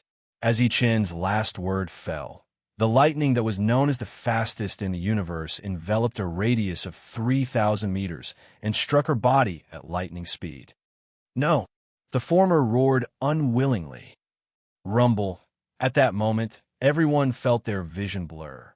They could no longer see anything clearly, and their ears were ringing. It was as if their six senses had been sealed, and they could not sense the outside world. After an unknown period of time, when everyone gradually recovered their six senses and could vaguely see everything in this world, the scene that entered their eyes caused them to be speechless for a long time. Within a radius of 3,000 meters, everything had been turned into nothingness. All the clouds, all the rocks, and all the plants no longer existed. Only a figure with white hair fluttering in the wind, eyes as deep as the ocean, possessing a supreme elegance, stood aloof from the world. At that moment, the heavens and earth were deathly silent. Everyone's jaws dropped in shock, an existence as powerful as the Immortal Palace emissary. In the blink of an eye, he was reduced to ashes. P.S. Chapter 3, updated today. Sorry for the long wait. End of this chapter. Chapter 1303. The emissary of the Immortal Palace, I is dead. When countless people looked away from Yi Chen's figure, they looked at the empty void. Everyone looked at each other and remained silent. That was someone from the Immortal Palace. Since ancient times, many experts in the ancient desolate realm had tried to resist the Immortal Palace, but in the end, they all died at the hands of the Immortal Palace. However, Yi Chen had killed the emissary of the Immortal Palace. Lord is dead. Below, soared Venerable Hao Tian, and the others trembled, and their faces turned deathly pale. Before this, the emissary of the Immortal Palace was an invincible existence in their hearts. That was why they risked everything and would rather stand against the ancient desolate realm and become their vassals. However, the legend in their hearts had fallen. Plop. Thinking to this point, many people felt as if all the strength in their bodies had been drained. They fell to the ground one after another, their faces filled with despair. Sword Venerable Hao Tian spat out a mouthful of blood and almost could not stand still. He muttered, "The situation is hopeless. Good kill." The Patriarch of Hell, who was watching from afar, could not help but laugh out loud. It seemed to have affected his injuries, and he immediately coughed again. Thunderous cheers erupted from the Ahuang kingdom behind him. That was because with the death of the emissary of the Immortal Palace, it meant that this earth-shattering battle had finally come to an end, and they were the victors. Heavenly Venerable Bei Yun looked at Yi Chen with an extremely complicated expression. Then he knelt on one knee and shouted like thunder, "Congratulations, Immortal Master Yi. You're invincible in the world after fighting immortal extermination." Amitabha. Zen Master Bao Xian also bowed slightly. He pressed his palms together and chanted, "Congratulations, immortal Master Yi. You're invincible in the world after fighting immortal extermination." We congratulate immortal Master Yi. You're invincible in the world after fighting immortal extermination. At that moment, be it Fairy Yuqing and the other ancient powerhouses, or the new giants like Hall Master Bei Yun, all of them bowed to Yi Chun. Even the tens of thousands of people in the city of Huang Kingdom worshipped Yi Chun at the same time. Their expressions were extremely fanatical. Son-in-law is too powerful. Zhuer, who was below, looked at the figure standing in the sky with incomparable excitement. It was like a god of the nine heavens accepting the worship of all living beings in the world. Even the major figures of the various supreme sects had to lower their heads in respect. Since ancient times, apart from Yi Dongli from 10,000 years ago, who else possessed such a disdainful aura? Meanwhile, on the other side of the battlefield, boom! As Yi Wushuang unleashed sword intent that filled the sky, it meant that the winner between the two of them had been decided after he shattered the supreme sword qi in Yi Dongli's body. Even though your sword Dao is strong, it's still slightly inferior. Yi Wushuang watched Yi Dongli's falling body calmly and shook his head lightly. When Celestial Sovereign North Sea and the others saw this, their faces became even more bitter and their hearts were filled with complicated emotions. Before this, Yi Chun had killed the Immortal Palace emissary. Later on, Yi Wushuang defeated Yi Dongli with his sword. This caused all of them, who had witnessed countless years of history, to involuntarily sigh as if they had grown old. When Yi Chen's gaze landed on the remaining 10 people, including Sword Venerable Haoyan, they immediately felt a cold, killing intent. Someone trembled and said, "We're willing to stop fighting and surrender." Even the Immortal Palace envoy was dead. How could they be Yi Chen's match? Moreover, Celestial Sovereign North Sea and the rest were eyeing them covetously. Bang! Yi Chen raised his hand, and a terrifying divine light erupted from his palm. He killed the former on the spot. Seeing this, a secret realm giant's eyes widened and he said, "We're all willing to surrender. Why did you still attack? Surrender just because you said so? Then how innocent are the people who died because of me this time?" Yi Chen said calmly. With that, he took a step forward and charged at Sword Venerable Haoyan and the rest like a tiger entering a pack of wolves. "You still want to stop fighting? If I don't kill all of you today, I won't stop fighting." Someone took out a protective spirit treasure in an attempt to resist. Crack! However, it could not withstand a single blow from Yi Chen's jade-white palm.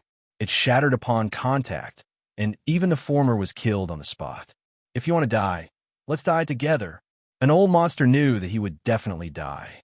Madness appeared on his face as he tried to self-destruct to severely injure Yi Chun. However, before he could self-destruct, Yi Chun flipped his palm and smashed the former into a meat patty. His soul melted as well. Yi Chen's green clothes fluttered as he slaughtered in the crowd. No matter how monstrous your vitality was, he only needed a palm to cause the world to bleed. Many old monsters retreated. Everyone watched this scene silently. They only felt that the figure in front of them was peerless and extraordinary. Who could compete with him? In the end, he killed most of the remaining Emperor's throne stage cultivators, leaving only Sword Venerable Haoyan. The latter did not beg for mercy, nor was he angry. He only looked at Yi Chun with incomparable resentment. "Do you think you've won against the Immortal Palace? No, you haven't. The terror of the Immortal Palace is beyond your imagination. Ha ha, I'll wait for you below." With that, he was about to self-destruct. However, Yi Chun stretched out his hand and held it tightly. Yi Chun looked at him expressionlessly. "No, you don't even have the right to be a ghost." As soon as he said that, golden divine flames bloomed from his palm, enveloping Sword Venerable Haoyan. Only the miserable cries of ghosts and wolves were left in the world. Burn his bones to ashes, extract his soul, and refine it. Yi Chun allowed Sword Venerable Haoyan's screams to fill the world.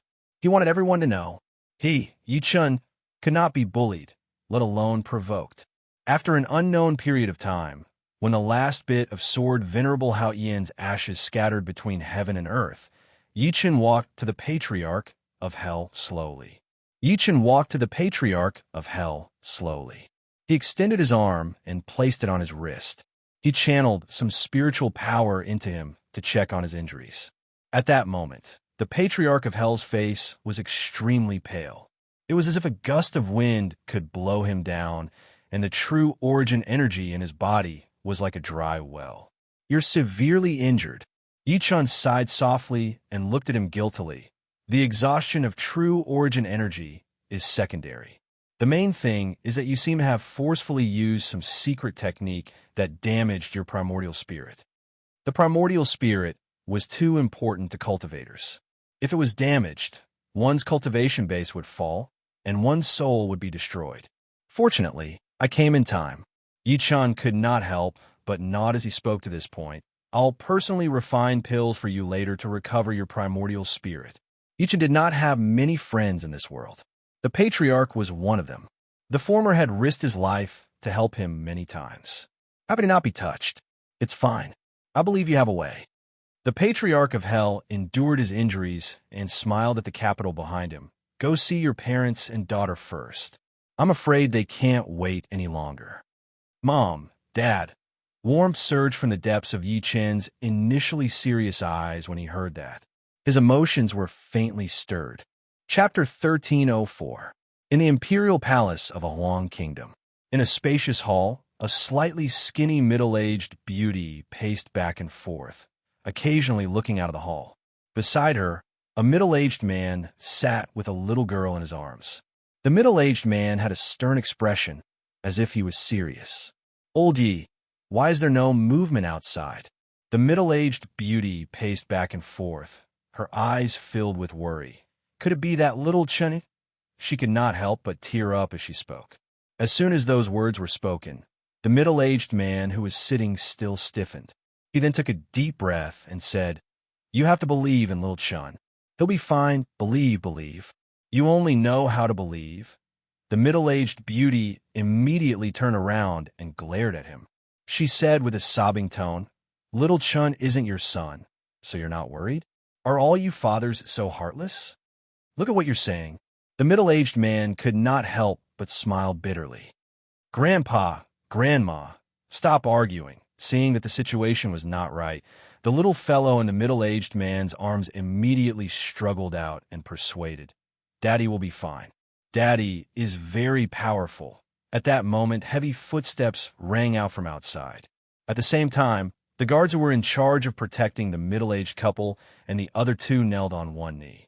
Hearing that, the middle-aged beauty thought that Jiang Lei had come in. She immediately went out and subconsciously said, "Your Majesty, I wonder how my little Chun is doing?" With that, she bowed slightly as if she was bowing. However, in the next moment, a gentle force gently lifted her up, and a faint chuckle rang out beside her ear. "Mother, I can't accept your bow." Hearing that extremely familiar voice, the middle-aged couple's body stiffened. At that moment, the bodies of the middle-aged couple stiffened, after which they trembled as they looked at the figure outside the hall. Rich emotions surged within their eyes. Little Chun," a hoarse and trembling voice came from their mouths. Outside the hall, the skinny figure also raised his head slightly at that moment. His youthful face was the same as before his family was separated. However, there was an additional trace of vicissitudes between his brows. Yichun moved slightly as he stared blankly at the two people before him. The longing and guilt that had been buried in his heart for a long time finally erupted at that moment. Thump! He took a few steps forward and knelt on the ground. He took a deep breath and chuckled. "Dad, Mom, your son has finally found you. Little Chun." Yimu Wulan looked at the young face in front of her eyes that was familiar to the depths of her soul, and her tears couldn't help flowing out. She stretched out her hand and gently touched that face. She was very careful, afraid that it was just an illusion. Yichun did not move at all and allowed her to touch him. His heart trembled when he felt the touch that was connected by blood. "Xiaochen, it's really you." Feeling the warmth coming from that face, Wulan suddenly hugged him tightly and cried tears of joy. No one knew how much she missed her son. She and Yi Chen's father were ordinary people. They did not have high expectations for their son. They only wanted to live a peaceful life with their family. However, fate was unpredictable. It separated their family for almost 2 years. During those 2 years, the two of them were in a different place and had no relatives. The reason why they lived was because of the yearning hidden in each other's hearts. And today, the scene that had reincarnated countless times in the dream. It had finally come true. At that moment, Yi-Hai carried the little girl and walked to Yi-Mu's side. His originally serious face was covered by unconcealable excitement. Yi-Chen lifted his head slightly and looked at his father, who had lost a lot of weight. He could not help but shout, "Dad, brat, you still recognize me? Your mother and I thought we would never see you again." Yi-Hai's eyes turned hot, and he subconsciously adopted the dignity of a strict father. "Shut up." Wulon immediately turned around and glared at him fiercely. "All you know how to do is scold your son. How much danger did little Chun go through to find us? What have you done as his father? Why do you have to scold him?" Wulon, who had always been gentle, could not help but be anxious at that moment. It was as if she was protecting her child. Yi-Hai could only force a smile. He then looked at Yi-Chen again and said in a trembling voice, "Dad has such a bad temper. Just listen to it. Don't take it to heart, Sai." Yi-Chen nodded lightly. The Yi family was more traditional like most families. Ever since Yi-Chun was young, Yi-Hai had always been serious and old-fashioned. He was not good at expressing his emotions. The little girl, Ming Ming, who was standing aside, widened her black eyes and looked at the three of them. She suddenly covered her eyes with her hands and said, "Yeah, it's so mushy." The three of them could not help but laugh when they heard that. Originally, the family reunion was a warm and touching scene, but the atmosphere was completely destroyed by the little fellow's words. "Little girl, come here for Daddy." Yi-Chen could not help but laugh. He then picked her up with one hand and kissed her hard on the cheek. "Little girl, you've grown bold. You even dare to make fun of Daddy, Grandpa, and Grandma."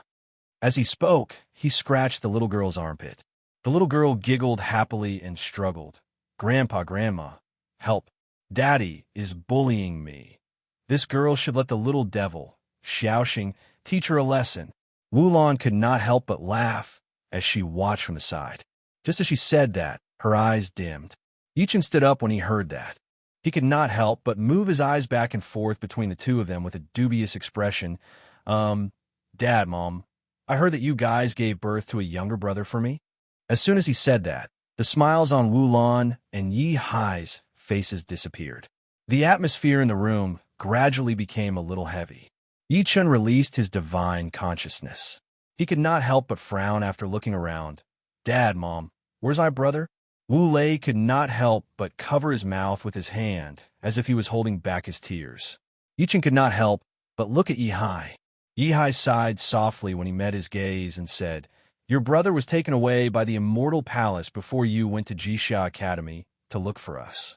As soon as he said that, the atmosphere in the hall suddenly cooled down.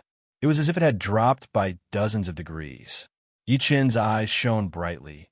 "Why did the Immortal Palace take my brother away? When your brother was born, he had the 8-armed heavenly god avatar on his back. He could walk when he was only half a year old, and he was extremely strong." Yi-Hai shook his head slightly. At that time, even Kuyunzi was alarmed. "He appeared and said that your brother had the potential of a heavenly god. He even took your brother in as his disciple." At this point, he smiled bitterly. "In fact, your mother and I thought that it was not a good thing. After all, the tallest tree in the forest will be destroyed by the wind." Chapter 1305. And the result proved our worries. Yi-Hai closed his eyes and took a deep breath in. When your brother was first taken in as Kiyunzi's disciple, he could still see us often, but later on, we had fewer and fewer chances to see him. He paused for a moment, as if he was regretting it. When your brother was a year old, we couldn't see him anymore.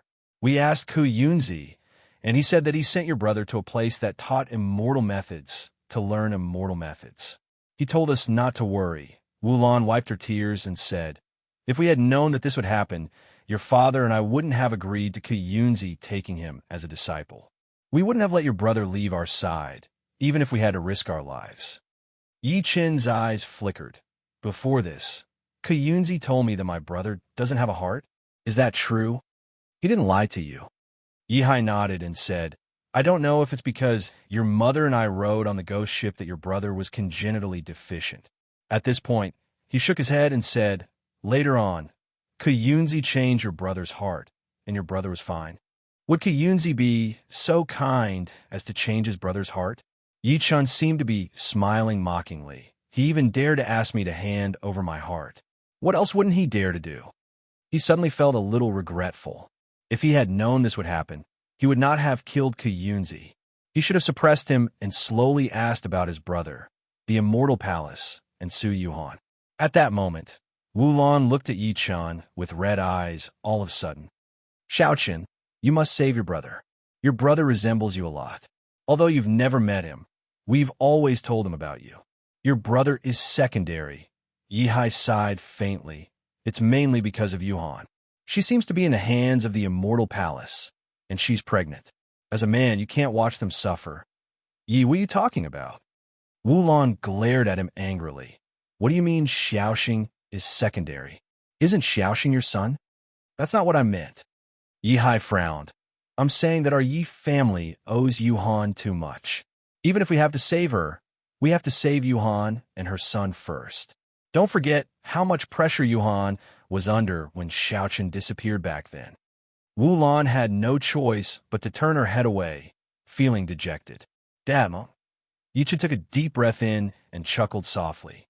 He said as if he was promising, don't worry. Whether it's my brother or Yuhan and her son, I'll bring them back safe and sound. Our family will be fine. Save Mommy. I'm going to save Mommy. The little girl came over and pushed Yichun away. She lifted her head and said, Daddy, let's go save Mommy and brother. Don't let the bad guys bully them. Yichun pinched her cheeks angrily. I'll be grateful if you don't bully your brother when we meet. Of course not. The little fellow pouted and muttered, If I see my little brother, I'll buy him a lot of delicious food. I'll beat up whoever bullies him. After saying that, she waved her little fist. 5 days passed in a flash. During these 5 days, Yichun spent most of his time with his parents and daughter. The family had been separated for almost 2 years, so he cherished this short period of time. In order to let his parents walk out of their repressed emotions, he even brought them around the entire ancient desolate realm. Apart from that, he ordered people to collect countless precious spiritual herbs and personally started refining pills. He successfully refined the beast soul nourishing pill to help the patriarch of hell recover from his injuries. Ever since he returned from the Forbidden Sea, killed the Immortal Palace emissary, and killed many emperors' throne cultivators, the entire ancient desolate realm had long since prostrated at his feet. Whether it was a peerless sect or a supreme family, all of them bowed their heads and did not dare to be disrespectful. On the morning of the 6th day, Misty Valley. Misty Valley was located in the extreme west of the ancient desolate realm. It was known as the most dangerous place in the ancient desolate realm. There were few people all year round, and it was covered in a thick aura of death. It was like a ghost town. Yichun stood at the entrance of the valley and lifted his eyes to look at the narrow passage that looked like a bloody mouth. He could feel the thick aura of death coming from it. He could not help but ask, Is this the entrance to the Immortal Palace? Yi Wushuang and the remaining 30 emperors' throne cultivators in the entire ancient desolate realm followed behind him. However, many of them looked at the entrance with fear. That's right. The former master of the square tower, Elder Pan, nodded slightly and said, Back then, my master, Yi Dongli, killed his way to the Immortal Palace from the Misty Valley. As for the mysteries behind it, I don't know. 10,000 years ago, he was the boy who lit the fire in Yi Dongli's alchemy room. Because of his diligence, he was recognized by Yi Dongli, so he taught him the method of cultivation. This was also the reason why Elder Pan had been Yi Dongli's servant for so many years and even built the Square Tower, the largest intelligence force, to take revenge for Yi Dongli. Fellow Yi, the master of the Sword Hut, Feng Taitsong, said in a low voice, Rumor has it that a great war took place in the Misty Valley 10,000 years ago. Countless emperors' throne realm powerhouses were buried there. Therefore, An endless aura of death and resentment has accumulated here. Even if we go deep into it, we will also be affected. As soon as he finished speaking, the pupils of the others constricted, as if they had long known about this rumor. The so-called resentment corpses were those whose will could not resist the aura of death and resentment, and gradually became lost in it, becoming a part of the Misty Valley. The aura of death is indeed very strong. The Patriarch of Hell narrowed his eyes and said, "But why did Yi Dongli choose this place as the entrance to the Immortal Palace back then? Perhaps this is the Immortal Palace's shrewdness." Yi Qin's eyes flashed imperceptibly. After all, even Emperor's throne cultivators do not dare to enter the Misty Valley. The secret inside is naturally not easily discovered. At this point, he could not help but look at Feng Taicong and Elder Pan. "How much do you know about the Immortal Palace?" The master of the sword hut, Feng Taicong, was Yi Dongli's sword-bearing boy. After Yi Dongli died, he established the sword hut like Elder Pan and only accepted one disciple. His goal was to create another Yi Dongli to destroy the Immortal Palace. Then the two of them knew the Immortal Palace better than ordinary people. I once heard the East Li Imperial Lord mention that in this world there is no such thing as immortals. The so-called immortals are just the fear of the weak toward the strong. Feng Taicong pondered for a moment and looked at him. Therefore, this Immortal Palace is a group of cultivators similar to the East Li Imperial Lord. Everyone could not help but nod when they heard that, as if they agreed with what he said. Yi Chun and the Patriarch of Hell looked at each other. Both of them shook their heads calmly. If there were no immortals, then why would the tribulation stage cultivators in the cultivation world risk their souls to undergo the tribulation? They simply wanted to ascend to the immortal world. Chapter 1307. Time flew, and it was the morning of the third day. In the secret room of a Huang kingdom, there was a vast formation fluctuation. It faintly emitted a trace of scorching heat, causing the space to distort. The Patriarch of Hell stood with his hands behind his back. He stared at the sealed secret room calmly, his eyes filled with anticipation. Buzz! At this moment, as the space trembled, the formation before him gradually dissipated, and a figure slowly walked out. The Patriarch of Hell asked, "How is it?" "It's done." Yi Qin chuckled softly and waved his sleeve. Hundreds of formation flags that emitted spiritual energy fluctuations appeared in the air. It was the repaired ancient teleportation formation. Tiske. The Patriarch of Hell could not help but click his tongue when he saw that. "Fellow Yi, your formation Tao has exceeded my imagination. Even in the cultivation world, you're one of the best." The formation Tao was extremely profound.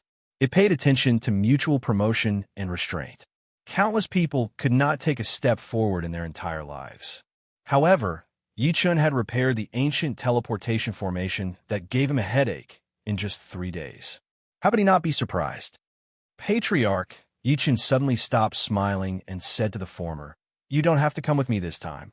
The Patriarch of Hell was stunned at first. Then he said in a deep voice, "Don't worry. I'll take good care of your parents."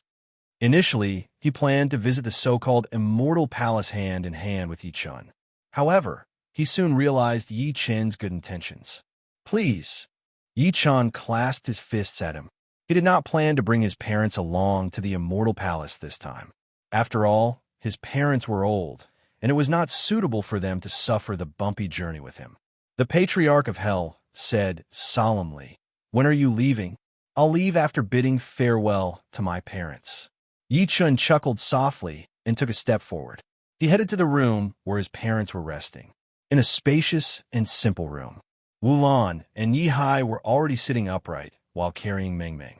The two of them seemed to have guessed something. They looked at Yi Chun calmly as he walked in. The three of them looked at each other and were speechless. Plop! Yi Chun knelt heavily before the two elders and said, "Dad, Mom." Wulan covered her mouth and turned her face away. The family had just reunited, yet they had to be separated again.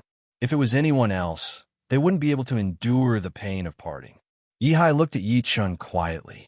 Subsequently, he got up and walked over slowly to help him up. His lips moved slightly. "Go. Mom and Dad are old. We can't help you with our abilities, but we can still not drag you down. I only have one request for you. You have to bring Yuhan back safe and sound. If she loses a strand of hair—" At this point, he couldn't help but blow his beard and glare. "Then don't enter my Yi family's door in the future. I, Yi Hai, don't have a son like you." As soon as he finished speaking, he felt a sharp pain in his waist. He couldn't help but look at Wu Lan with a bitter smile. Yichen could not help but smile lightly. Sure. An hour later, he walked out again with Yi Wushuang and Xiao He by his side. He was carrying the little girl in his arms. The little guy's eyes were red, and he looked back from time to time as if he was reluctant to leave his grandparents. Go. Yichen glanced at Yi Wushuang and Xiao He beside him. Then he streaked across the sky on a sword gleam and headed toward Misty Valley. The Patriarch of Hell watched them leave and muttered to himself, "Fellow Yi, I'll wait for you to come back and have a drink with me." At this moment, a beautiful figure slowly appeared beside him. Jiang Lei looked in the direction where the three of them had left and finally asked softly, "Can they come back?" "Of course."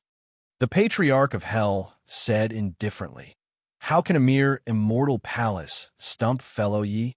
I'm still waiting to kill my way back to the cultivation world with him, ascend to the immortal world, and experience what it's like to be a fairy."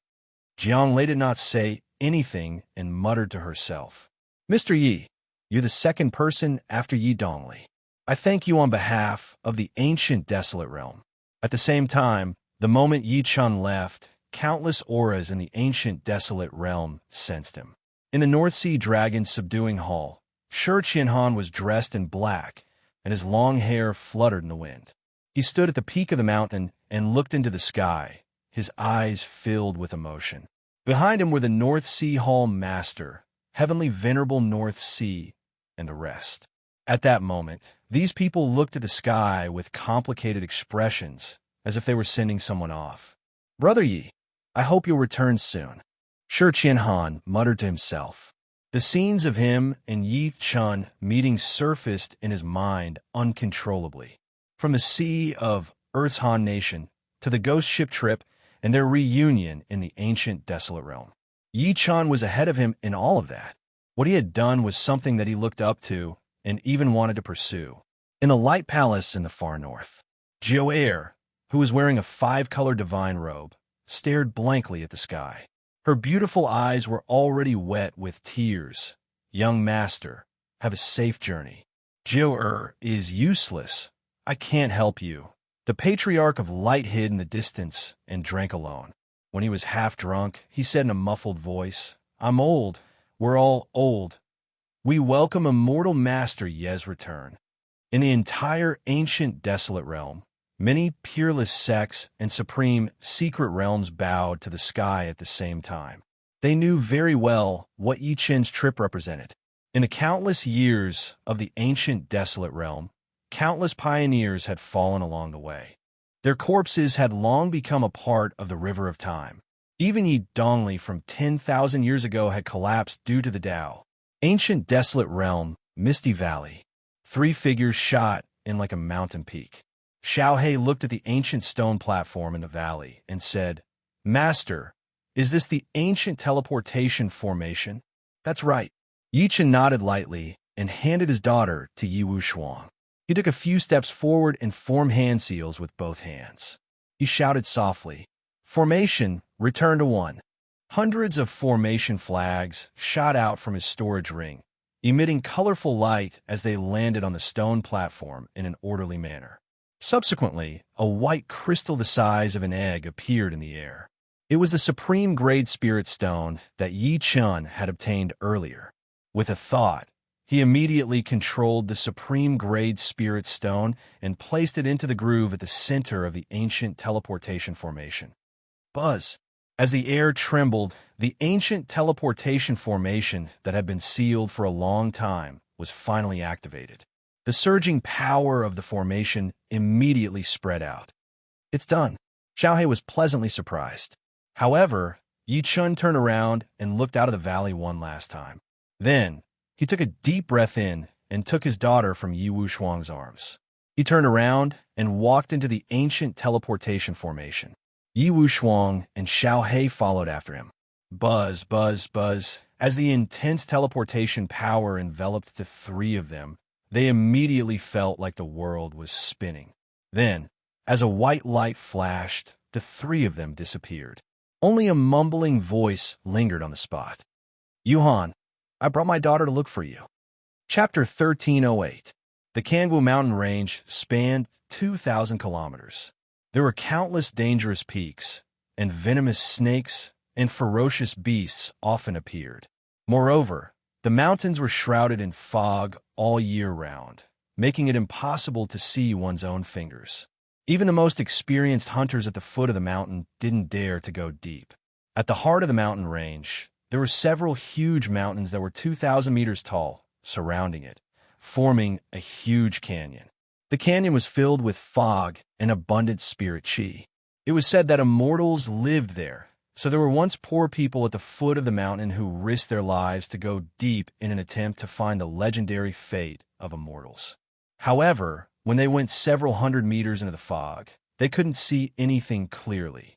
It was as if they had encountered a ghost wall. In the end, they fainted from exhaustion, and when they woke up again, they found themselves at the foot of the mountain. As time passed, the local people stuck to the rules and no longer tried. However, what the world did not know was that at the core of the mountain range, at this moment, there was a Taoist dressed in a Taoist robe. He pointed at the rolling fog and cursed. Hey, people of the Qin family, get out here. Otherwise, don't blame me, Nanhua, for burning this place down. Even though the Taoist had an ordinary appearance, his words were like an enormous copper striking a large bell, and it shook the trees and the surroundings to the point leaves fluttered in the air. Moreover, the horsetail whisk in his hand even surged with baleful energy, causing the air to almost freeze. Boom, boom, boom. As soon as he finished speaking, the clouds in front of him began to churn violently. Under the thin sunlight, an unknown number of towers and pavilions gradually appeared in the thick fog, as well as wantonly crisscrossing roads. Then an old man in azure slowly walked out of the fog. The old man in azure stared at the Taoist and seemed displeased. Nanhua, the Kangwu Qin family has nothing to do with you. What's the reason for your actions today? At the end, he narrowed his eyes and said coldly, Do you think the Kangwu Qin family is easy to bully? Qin Song, don't put on airs with me. The Taoist didn't fall for it. He sneered. Your Kangwu Qin family is only a third-rate cultivation family. You can't scare me. If you don't hand over Qin Shui the Qin family today, I swear I won't let this matter rest.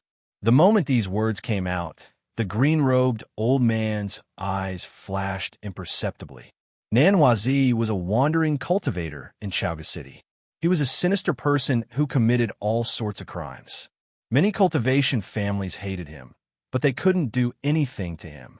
First of all, Nanhua was a foundation establishment cultivator. With this kind of power, he could be the head of a family in many cultivation clans. Moreover, it was said that Nanhua had a half-brother who was called Black Wind Z and cultivated a demonic art. He was at the pseudo-core realm, and this was the reason why many factions feared him. Thinking up to here, Qin Song couldn't help but frown. Nanhua, speak clearly.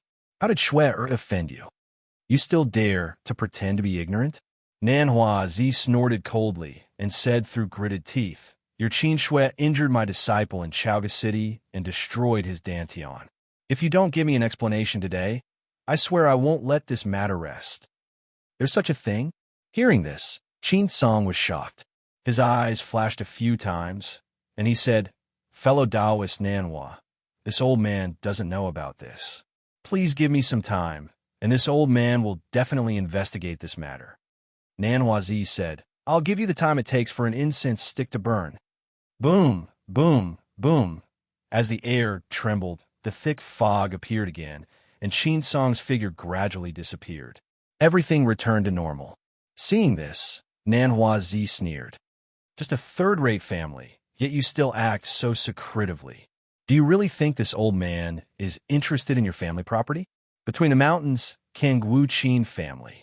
Qin Song landed in the main hall with a gloomy expression and said to the people of the Qin family, Call Shui over to see me. A middle-aged man said with a serious expression, "Father, is this matter related to Shui-er?" He was Qin Song's third son, Qin Sheng, and he was at the early stage of foundation establishment. Shui-er was his daughter. Qin Song's dignified gaze looked over, and Qin Sheng's pupils constricted. He immediately turned and left the main hall, mobilizing people to find Shui-er. The entire Qin family moved because of this. Strange, I was just greeting this girl earlier. Why is she gone? Could it be that this girl knows she made a big mistake, so she found a place to hide? This girl is too outrageous. Although Nanhuazi's disciple is useless, Nanhuazi is not someone to be trifled with. He is also at the late stage of foundation establishment, like the family head. However, what confused the people of the Qin family was that even after searching the entire Qin family in the back mountain, they still couldn't find Qin Shui. At the same time, in the Qin family's pill storehouse, beside the huge alchemy cauldron, there was a young girl in a white dress. She stuck her head out and listened to the movements outside, her face filled with anxiety. It's over. I'm going to be punished by Grandpa." The young girl patted her chest in fear. "But who told Nanhuazi's disciple to want to do something to me? He deserves it." At this moment, faint footsteps came from outside, and the young girl subconsciously retreated. The young girl's hand seemed to have activated some mechanism. Rumble, the sound of a machine moving could be heard. The young girl saw the wall in front of her suddenly close up, revealing an empty stone door. Secret passage? The young girl was startled at first, and then she said in shock, "Strange, this isn't the first time I've come to the pill storehouse. Why haven't I seen this secret passage before? And Grandpa didn't tell me about it either?" The footsteps outside got closer and closer. The young girl gritted her teeth, steeled her heart, and ran into the secret passage like a cat. At the same time, the door to the pill storehouse was pushed open, and Qin Sheng walked in with key. His face was filled with confusion. Where did this girl go? At this moment, a cry of surprise rang out in the pill storehouse. It's Shui-er's voice. Qin Sheng's eyes narrowed, and he immediately followed the voice into the secret passage that had been opened a long time ago. What he saw was a young girl's back. The latter's back was facing him, and she was looking forward without moving. "Girl, you really know how to hide." Qin Sheng smiled as he walked forward. The young girl weakly pointed forward. "Father, Qin Sheng looked up. 10 steps away, there were 3 young men standing. The white-haired man in the lead was holding a little girl about 5 or 6 years old in his arms. What made him dumbfounded was that the little girl in the white-haired young man's arms was currently holding a 1,000-year-old ginseng and gnawing on it. That's right, gnawing. And this prodigal thing was like gnawing on a carrot. She gnawed on the skin and roots, only eating the innermost ginseng meat. After all, there were only a few 1,000-year-old ginseng in the entire Qin family. Qin Sheng's whole body was trembling. "Ew." After saying that, he subconsciously looked at the ground. The scene that entered his eyes almost made him faint. Pill bottles. Numerous pill bottles were scattered all over the floor. There were Qi amalgamation pills, yellow dragon pills, spirit gathering pills, fasting pills, empty, but at this moment, all of them were empty. Beside the bottles and jars on the ground, there were quite a number of pills scattered, and there were faint teeth marks on them. Those are the treasures and wealth of the Qin family for countless generations. Generations of family heads lived a simple life, and they wished that they could wear one pair of pants for hundreds of years. It was not easy for them to save up this little bit of wealth, and now it was all squandered. Qin Sheng's face alternated between green and white. Suddenly, he could not help but cough up a mouthful of blood. He opened his mouth and shouted, "Father, our house was robbed." P.S. There are only 2 chapters today. Last night, there was a storm, and the power poles fell. The electricity was out for a whole day. Old readers know that I live in the countryside. I wrote these 2 chapters while charging in the car. I didn't find any excuses. I could have taken a day off, but I insisted on writing these 2 chapters. Chapter 1309. Dad, we've been robbed. As soon as Qin Sheng was done speaking, the true origin energy in his body exploded. A green light sword appeared in his hand all of a sudden. He glared at the white-haired young man and the other three while clenching his teeth. He was vomiting blood. His heart was vomiting blood. Judging from the traces, the four people before him had almost consumed 500 years of the Kangwu-Chin family's resources. If not for the fact that he had no idea who the four of them were, he would have slashed them with his sword. In the rather narrow secret chamber of the medicinal pill warehouse, Qin Shui stared blankly at the four of them. Qin Shui stared blankly at the white-haired young man and the other three. After a while, her expression turned from dull to curious. She asked weakly, "Who are you people?" "Handsome. Three handsome guys." Qin Shui felt that she had grown up, but this was the first time she had seen these three people in front of her like this. Especially the young man in white on the left of the white-haired young man. He had sharp brows and bright eyes. He was as handsome as a god. Her heart could not stop pounding. Under her gaze, a young man in black stood out among the four of them. He had a cold expression, and nobody dared to look him in the eye. "Xiao Hei, don't mess around." At that moment, the white-haired young man stopped him and looked at Qin Shui and her father slowly. His lips moved slightly as if he wanted to explain, but he had no idea where to start. Yichen could not help but force a smile as he thought to this point. Initially, he thought that the end of the ancient dimensional portal that Yi Dongli had left behind must be some extremely secret place. After all, the guiding formation had to be hidden if he did not want to be found. Never had he thought that the four of them would be teleported to the secret chamber of the Kangwu-Chin family's treasure pavilion. The place was extremely secret, but he had no idea how to explain it. After all, they had appeared in their place and eaten many of their treasures. How could he explain that? If it were anyone else, they would have attacked them. He had no idea how to explain, but Yi Wu Shuang and Xiao Hei next to him did not bother to explain. Therefore, the atmosphere in the secret chamber was rather awkward. In such an atmosphere, the little girl seemed to be the only one who did not realize it. She began chewing on 1,000-year-old ginseng again. The little girl was extremely picky. She bit off the ginseng roots first and spat them on the ground. Then, she bit off the skin. Only the sound of her eating could be heard in the entire secret chamber. Pfft. Qin Chung spat blood again. Qin Shui stared at this scene with her mouth agape. Seeming to have noticed her gaze, Meng Meng could not help burping. She looked at the former and said, "Big sister, do you want to eat?" "No, no, no." Qin Shui hurriedly waved her hands. Didn't she see that her father's face was as black as the bottom of a pot? If she also went over to eat, she was afraid that her father would strike her to death with a palm. Boom, boom, boom. At the same time, several figures rushed in from outside the secret chamber, and their auras were very unfriendly. When the Qin family's patriarch, Qin Song, arrived with many experts, they were all shocked by the scene in front of them, looking at the empty bottles and jars on the ground, and then at the adorable little girl who was gnawing on a carrot. Twitch. Everyone's faces were twitching. Blood. Their blood was also dripping. The leader, Qin Song, was already 200 years old this year. Even with his temperament that had lived for 200 years, he still had the urge to stomp his feet and kill at this moment. He took a deep breath in and suppressed the rage within him forcefully. He glared at Yi Chun. "Who exactly are you? Why are you in my Kangwu-Chin family's secret chamber?" Even he did not know about this secret chamber before this. The reason why he did not take the lead to attack was that Yi Chun and the other two were too young and had an extraordinary aura. It made him a little afraid.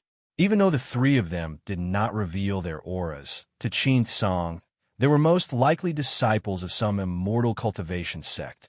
His Kangwu-Chin family was just a third-rate immortal cultivation family. How could they afford to offend an immortal cultivation sect? "Patriarch, why are you still talking to them? Give the order. We must tear them into pieces." An elder could not help but take a step out. His eyes were filled with killing intent. Another elder also echoed, "That's right. No matter who they are, they've broken into our Qin family's secret chamber and stolen medicinal pills. It's already a capital crime." Just when Yi Chun was about to explain, he saw the little girl in his embrace suddenly squeak, "Daddy, I dropped the medicinal pill you gave me." Under everyone's gaze, a green medicinal pill the size of a pigeon's egg gradually rolled to the ground. Foundation Establishment Pill. It was a Foundation Establishment Pill. At that moment, Qin Song and the rest could not help but narrow their eyes. Their eyes turned red.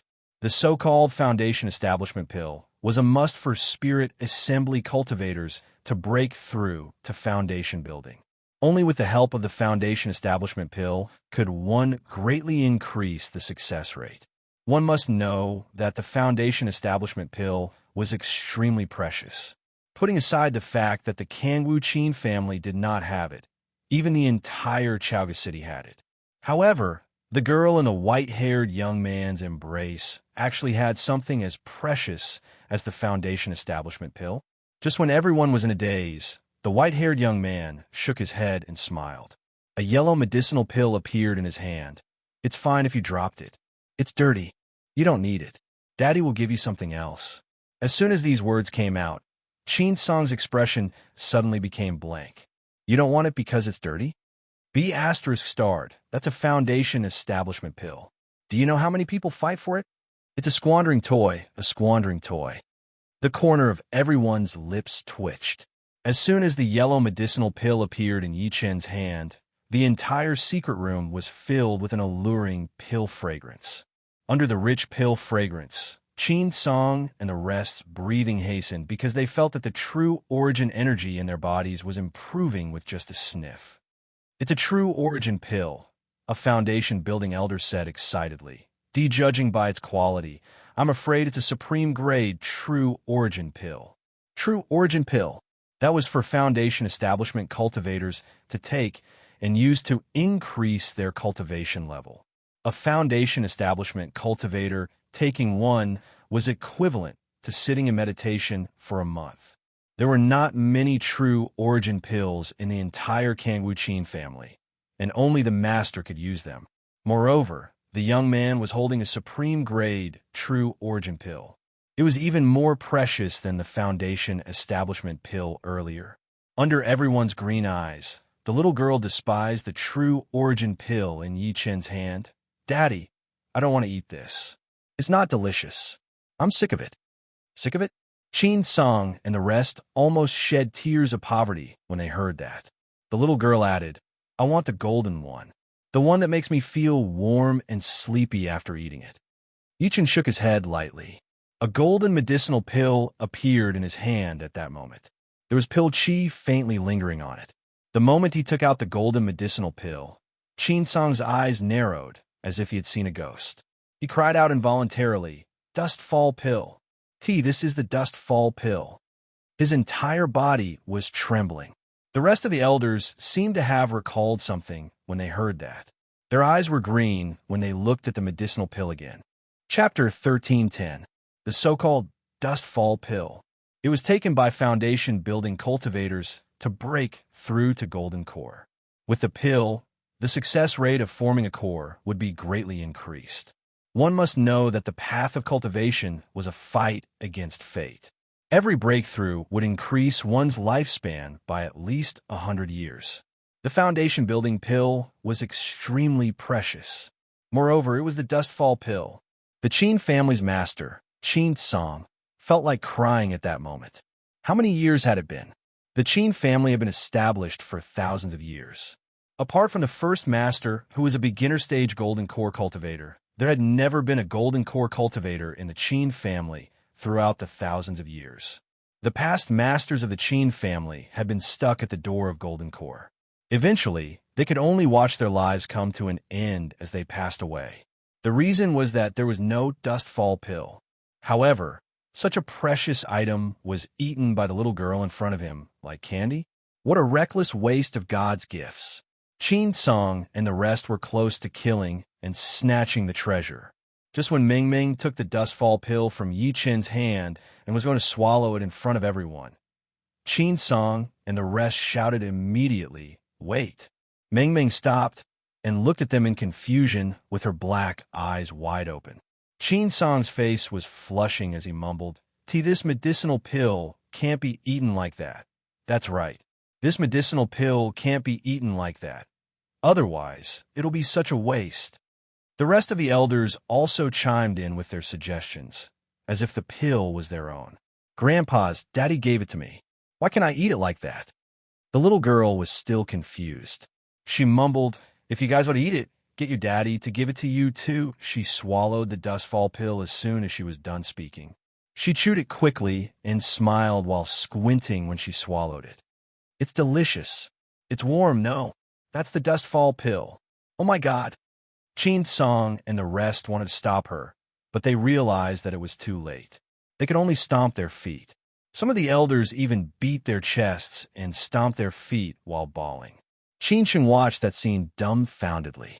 In his impression, many of the Chin clan higher-ups, including his father Chin Song, were usually incomparably solemn. When had they ever been so unrestrained? The corner of his mouth twitched slightly, and then he forced out a sentence. Have you all forgotten that they're the thieves who broke into my Chin family's secret chamber? As soon as these words were spoken, the secret chamber instantly quietened down. Everyone looked at Yi Chun and the rest again. Their gazes became extremely complicated. There was heartache, hatred, but most of it was respect. Chin Song could not help but take a step forward and bow at Yi Chun. He said in his deep voice, I'm the Kangwu Chin family's master, Chin Song. May I know which sect you're from? At that moment, he no longer cared about Yi Chun and the rest feeding him the Chin family's medicinal pills. In front of the 1,000-year-old ginseng, the foundation establishment pills, true origin pills, and even the dustfall pill that Yi Chun took out were enough to throw the 1,000-year-old ginseng a few hundred times over. Was the person who could take out such a precious item an ordinary person? In his opinion, that was clearly not the case. Therefore, he subconsciously thought that Yi Chun and the rest were from a large immortal cultivation sect. There was even a golden core sage behind them. Yi Chun looked at the former with a forced smile and said, My name is Yi Chun. May I trouble you to guess which sect we're from, Master Chin? He still did not know how to explain that when he and the others arrived, the other party was smart enough to give him an excuse to step down directly. Little did he know that his unfathomable and cold attitude made Chin Song even more respectful. After all, people from large sects had always done things like this. Thinking to this point, Chin Song could not help but clasp his fists and say, In my opinion, young master, you should be from the Qingling sect. As soon as he finished speaking, the expressions of all the members of the Qin clan, including Qin Sheng and Qin Shui, changed simultaneously. The Qingling sect. It was one of the 4 overlords of the Luoxiao region. It was famous for its alchemy skills. It was rumored that there was a nascent sole patriarch in the Qingling sect. Meanwhile, the past sect leaders of the Qingling sect happened to have the surname Yi. Now that Yi Chen's surname was Yi, the probability of him coming from the Qingling sect had increased significantly. Moreover, looking at his extravagant methods, he probably had a high position in the Qingling sect. Yi Chen did not explain after hearing what Chin Song said. He asked without answering the question, Where is this place? Young Master Yi. Chin Song bowed by instinct and became even more respectful. This is the Kangwu mountain range in Chaoga City under the jurisdiction of the Luoxiao region. We're from a cultivation family in the Kangwu mountain range. Luoxiao region? Yi Chen secretly frowned. Then, he looked at Yi Wushuang and Xiaohe who were next to him. However, he nodded calmly. I see. As he spoke to this point, he seemed to have thought of something and said with a faint smile, Master Qin, we accidentally barged into your Qin family's secret chamber. Please forgive us if we've been rude. Was it just a matter of being rude? Chin Song could not help but look at the bottles on the ground again when he heard that.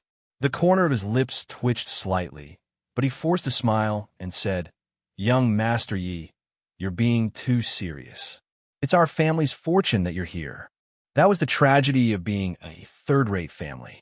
Even a master like Chin Song had to bow to a large sect's disciple. Yi Chen knew that he did not mean what he said, but he did not mind. With a flick of his finger, a medicinal pill landed in Chin Song's hand. I see that you're about to step into perfected foundation building. Take this as an apology. Chin Song almost fainted from excitement when he took a look. Dustfall pill. Yi Chun gave him the dustfall pill. With this item, he would have a chance to step in a golden core after he stepped into perfected foundation building. Qin Song's voice was shaking. Thank you, young Master Yi. The medicinal pill was too important to the Qin family. Perhaps the Qin family could restore the glory of their ancestors and have another golden core cultivator in the family. The consequence of that was that the Qin family would stand out among the few cultivation families in the Kangwu mountain range and suppress everything. The rest of the Qin family elders watched that scene in surprise and joy. Their eyes were filled with envy. Yichen saw what they were looking at and smiled. He waved his sleeve, and a few bottles of medicinal pills landed in each of their hands. True origin pill. The few Qin family elders were in high spirits. They said gratefully, "Thank you, young Master Yi." Even Qin Shui and Qin Sheng got a medicinal pill. The former got a foundation establishment pill, while the latter got a bottle of true origin pill. Qin Shui opened the white jade bottle and smelled the medicinal fragrance of the foundation establishment pill. She could not help but say excitedly, "It smells so good." Qin Sheng took a deep breath and grinned. That's right, it smells so good. At this moment, no one cared about the bottles and jars on the ground anymore. Qin Sheng could not help but kick them. Compared to the item in his hand, what was the thing on the ground? 2 words. Trash. P.S. There's no electricity yet. The power station said that the electricity will be on tomorrow. I can only write 2 chapters today. I'll start writing more tomorrow to make up for the 2 chapters that I missed yesterday and today. Chapter 13:11. In the main hall of the Qin residence that was paved with green bricks, Yi Chun and the other 2 were seated at the top. Yi Chun and the other 2 were arranged to sit at the top as guests of honor. There were many spirit fruits and spirit tea on the table in front of them. Qin Song and the rest waited on the side respectfully. There was joy between their brows. Clearly, Yi Chun's generosity earlier had made them extremely satisfied.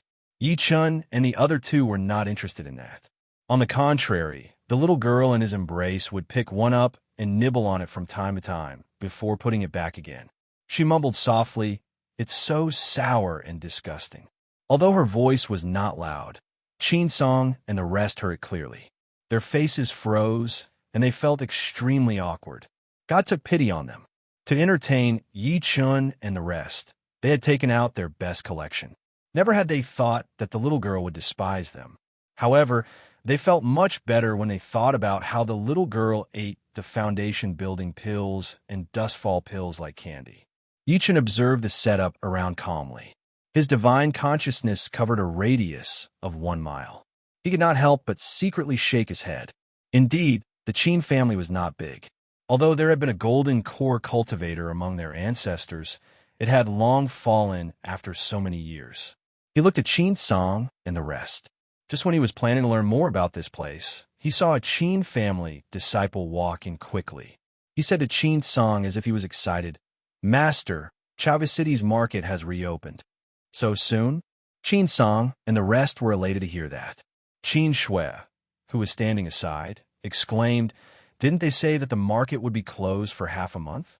It's reopened in less than 2 days. Isn't that too fast?" The so-called market was a market where cultivators traded. After all, cultivators had a wide range of activities. If they needed medicinal pills and spiritual stones along the way, they would choose the nearest market to trade. Usually, the market was open 24 hours a day. However, this so-called Chaovi City was closed. Yichen looked at Qin Song and the rest calmly as he thought to this point. "Master Qin, according to what I know, isn't the market open day and night? Why is it closed?" Everyone could not help but look at him as soon as he said that. There seemed to be suspicion in their eyes. Eventually, Qin Song said, "Young Master Yi, I believe you often go in a closed-door cultivation, and this is your first time leaving the sect, right?" Yichen smiled without saying anything. His expression made Qin Song even more certain of his guess. He continued, "Young Lord Yi, you might not know this, but 3 days ago, a thief broke into my Luoxiao region and plundered all the markets. For the sake of safety, the higher-ups had no choice but to close the markets." "A thief?" Yi Chen was surprised. Seeing his expression, Qin Song explained, "This thief is extremely vicious. He carries a coffin on his back. Not only did he rob the market square, he even robbed the 4 major sects at that moment. Even Yu Wushuang and Xiaohe were interested. Carrying a coffin? Yi Chen's eyes flashed imperceptibly when he heard that. This thief is quite interesting. I wonder what he looks like. We don't know. Qin Song shook his head and said, however, it is said that this person has a zombie body.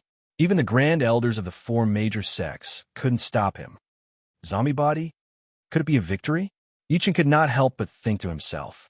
Subsequently, his eyes flickered secretly. But why is Ing here? He carries a coffin on his back. Could it be that his avatar is in a coffin? Just when he was thinking to himself, Qin Song spoke again. That's why the higher-ups ordered the market to be closed for half a month. I didn't expect the market to reopen after only 2 days. I think the thief must have been killed. Grandpa, since the market has reopened, should we go to Chaoga City? Qin Shui, who was standing aside, asked. Of course. Qin Song nodded lightly. They had obtained many medicinal pills from Yi Chen this time, especially the true origin pills. Although they were precious, they could be exchanged for many spirit stones if they were to auction a bottle at the market. It was considered more resources for the younger generation of the family. He could not help but look at Yi Chen as he spoke to this point. I wonder if young Lord Yi is interested in going to Chaoga City to take a look? Sure, Yi Chen nodded. It was his first time here, so he was still unfamiliar with everything. Meanwhile, the Qin family was just a third-rate family after all, so they knew too little. Perhaps there would be something new if they went to Chaoga City. Since that's the case, let's not waste any more time. Let's go now. Qin Song stood up as he spoke. Boom! Right at this moment, a loud bang suddenly came from outside the Qin residence. There was a faint surging, true origin wave. At the same time, an extremely cold voice came from outside.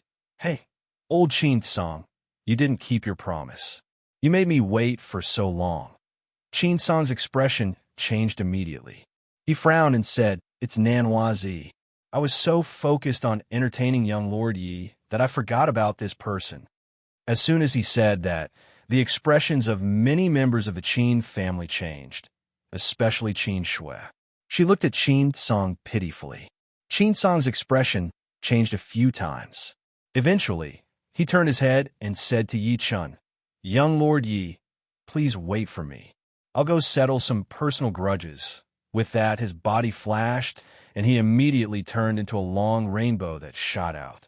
Many Qin family elders followed behind him, at the entrance of the Kangwu Qin family's formation. At that moment, a Taoist dressed in a Taoist robe with a protruding mouth and cheeks like a monkey unleashed his cultivation base that belonged to a mastery stage foundation building cultivator. He was attacking the formation crazily, and the formation was about to collapse. Boom! As the formation was opened, Qin Song shot over with his men. His voice was like thunder. Nanhua Zi, are you going to become enemies with my Qin family? I've said before, your little girl crippled my disciple. If you hand her over today, it'll be fine. Nanhua Zi's expression was extremely sinister. If you don't hand her over, don't blame me for not giving face to your Kangwu Qin family. Since that's the case, let me experience how powerful you, Nanhua Zi, are. Qin Song was instantly enraged. He opened his mouth and spat out a flying sword. As he formed hand seals, the flying sword immediately charged at Nanhua Zi. Old Qin Song, you're simply refusing a toast only to drink a forfeit. Nanhua Zi's gaze turned cold, and the horsetail whisk in his hand suddenly expanded. Countless whisks extended out like giant tentacles. Clang! Qin Song's flying sword was immediately knocked down. At the same time, a giant black tentacle landed heavily on his body. Bleck! He spat out a mouthful of blood and was instantly sent flying. Family head. Seeing this scene, the expressions of the 3 Qin family elders who were watching from the side changed. Then, they urged their quintessential Yuan to protect Qin Song. After Qin Song swallowed a pill, he looked at Nanhua Zi with fear. You're actually at the peak of foundation establishment. You found out too late. Nanhua Zi sneered and killing intent flashed in his eyes. Since you're not sensible, then don't blame me for being angry. With that, the horsetail whisk in his hand expanded again, then turned into 4 giant black tentacles that attacked Qin Song and the others. Extreme quality spirit artifact. Not good. Dodge. Qin Song's expression changed greatly as he shouted. However, Nanhuazi's attack was simply too fast. No matter how they dodged, they couldn't dodge at all. All of you die. Nanhuazi sneered. Just at that moment, the horsetail whisk in his hand suddenly exploded, and his entire body was heavily smashed out. Bleck! Nanhuazi spat out a mouthful of blood. His face was extremely pale as he looked around in shock. Who is it? He was now peak Foundation establishment. To be able to heavily injure him while he was defenseless, only Golden Core cultivators could do this. At this moment, a faint voice echoed in his mind. If you don't scram, I'll kill you. This voice was like rolling thunder, causing Nanhuazi's soul to feel extreme pain as if it was being pierced by needles.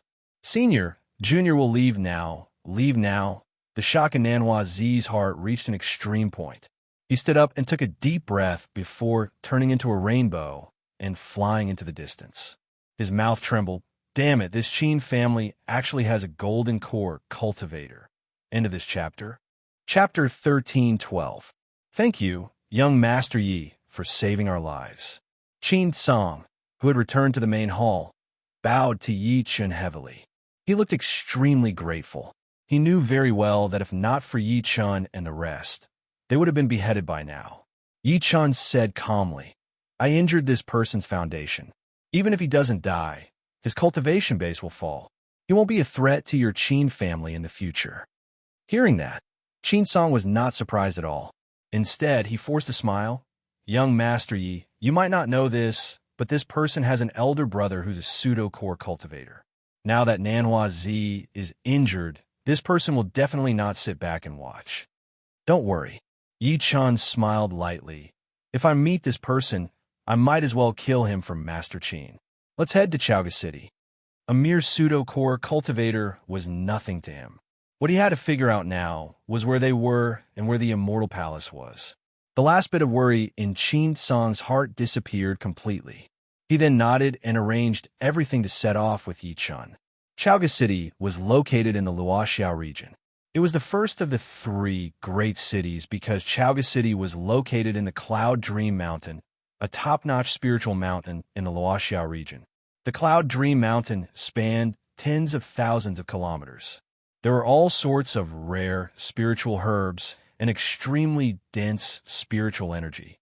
Therefore, the four major sects in the Luoxiao region built their sects here.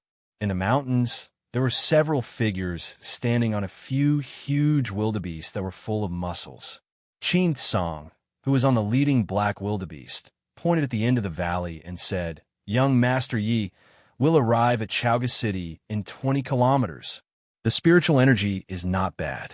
Yi Chun looked over and could not help but secretly nod when he felt the spiritual energy of heaven and earth in the mountains that was getting denser. Even Earth, after the spiritual energy recovery, or even the ancient desolate realm, could not compare to such a density of spiritual energy. Along the way, he had also probed Qin Song and the rest, and found out that this world was called the Purple World. There were 4 regions under it, namely the Luoxiao region, the Mystic Yang region, the True Void region, and the All Heaven region. They had been teleported to the Luoxiao region this time. There were many cultivation families in the Luoxiao region. Of course, these cultivators all had to look up to the 4 major cultivation sects in the Luoxiao region. The 4 sects were Qingling sect, Heavenly Ghost sect, Hahuan sect, and Gujian sect. Yi Chun could not help but think to himself, is the Immortal Palace the name of a force or a place? However, from what Qin Song and the others said, Immortal Palace doesn't seem to be in this sunset region. Thinking up to here, he couldn't help but glance at Qin Song, who was in front of him, and said, Patriarch Qin, besides the sunset region, have you been to the other 3 regions? Hearing those words, Qin Song turned his head and said, Young Master Yi thinks too highly of this old man. I haven't even traveled through the entire sunset region, let alone the other 3 regions. Yi Chun could not help but feel a little disappointed. At this moment, Yi Wu Shuang, who was behind him, suddenly said, Clan leader Qin, may I ask which of the 4 territories is the most powerful? It's naturally the All-Heaven region. Qin Song smiled and said, Rumor has it that the All-Heaven domain is the place where the Tao of the Azure Purple Realm flourished. Don't think that the four great sects of the Luo Xia domain are supreme. If we were placed in the All-Heaven domain, we wouldn't even be able to compare to their peerless geniuses. They're suspected to be a void refinement almighty in the immortal palace. Yichen secretly calculated, among the four regions, I'm afraid only the All-Heaven region that Qin Song mentioned might be where the immortal palace is. As he was speaking, Qin Chang suddenly said, Young Master Yi Father, we're here. Yichen looked up immediately. What he saw was a majestic, immortal city rising from the ground. The immortal city towered into the clouds, as if it had pierced through the clouds. Clouds and mist lingered around it, and spiritual energy was abundant. Before they even got closer, they could faintly hear a beautiful song coming from the immortal city. It was refreshing. As they got closer, they saw a golden plaque on the huge city wall. The words Chaoga Immortal City were written on it. The strokes were bold and powerful, and there was a faint surge of formation power. At the city gate, there were more than 10 city guards in spirit armor and holding spirit halberds. Their sharp eyes swept across everyone who entered and exited the city. Meanwhile, there was a giant cauldron by the side of the road. Qin Song took the lead and walked to the front. He took out more than 10 spirit stones from his storage bag and put them into the giant cauldron. Upon seeing that, the little girl in Yi Chen's embrace could not help but ask, Daddy, why did you put the stones in there? That's the toll fee. Yi Chen explained while smiling, It's just like Daddy driving you and Mommy out to play, and you have to pay when you pass the highway toll station. The little girl immediately understood. Under Qin Song's lead, the group entered Chaoga City without any hindrance. The city was extremely prosperous, and it was completely incomparable to a city in the mortal world. There were people selling spirit wine by the side of the road, and there were stalls set up by low-level independent cultivators. They sold low-level demonic beast materials or talismans. Just as they walked a few steps, they saw a tall building that was about 10 stories tall, standing far away. The words Spring Breeze Pavilion were written on it. From time to time, there would be a woman's laughter and all sorts of melodious music coming from it. The sound had a special charm, causing many cultivators who passed by to blush. I can't believe there's a brothel here. Yichen glanced at it and immediately looked away. He secretly shook his head and said, If the patriarch were to follow us, I'm afraid he wouldn't be able to walk with his personality. The brothel in the cultivation world was different from the secular world. The women in the brothel were also cultivators, but most of them had low cultivation bases. They were immersed in a drunken life all day long. Of course, most of them knew some techniques to nourish their yang within. At that moment, Qin Song lifted his head to look at Yi Chun and said, Young Master Yi, we won't disturb you guys from walking around Chaoga City. You can send me a message if you need anything. He was a smart man. He knew that Yi Chun and the rest must have their own purpose in coming to Chaoga City. It would not be good for them to follow them, so they parted ways. That's great. Yi Chun nodded lightly. After watching them leave, he turned around and said to Yi Wushuang and Xiaohe, Since we're here, let's walk around.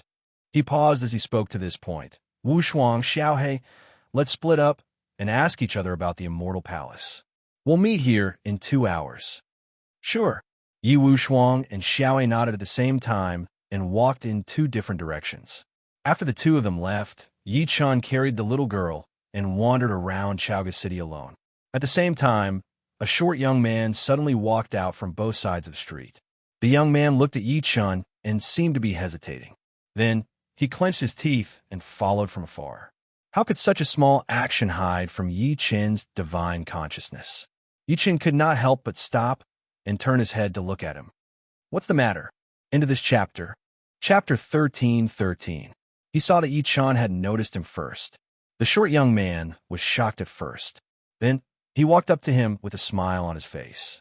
He rolled his eyes and said, Senior, is this your first time in Chaoga City? Beginner stage spirit assembly?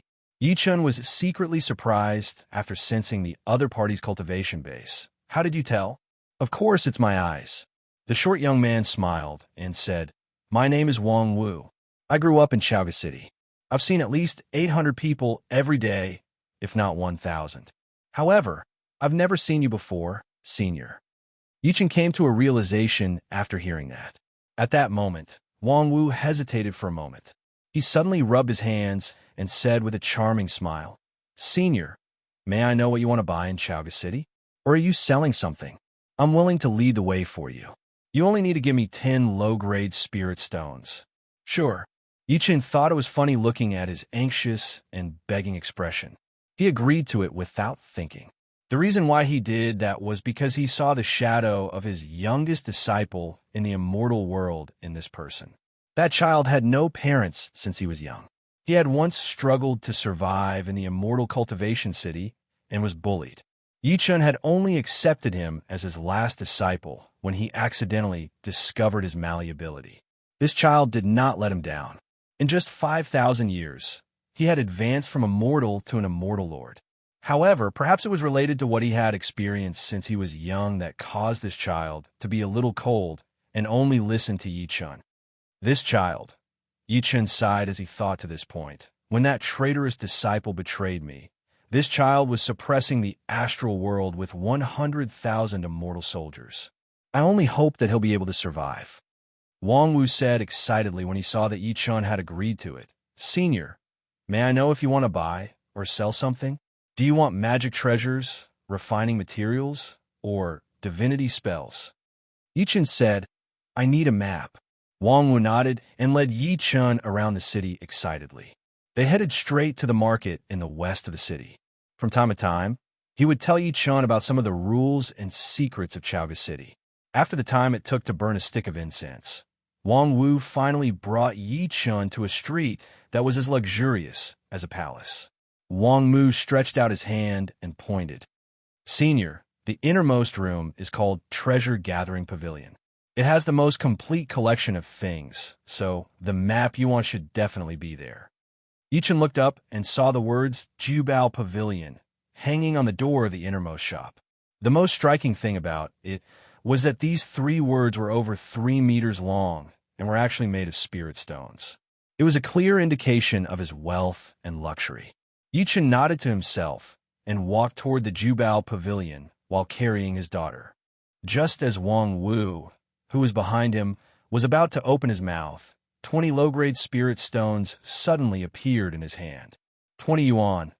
In his excitement, Wang Wu bowed at Yichen's retreating back and disappeared into the street.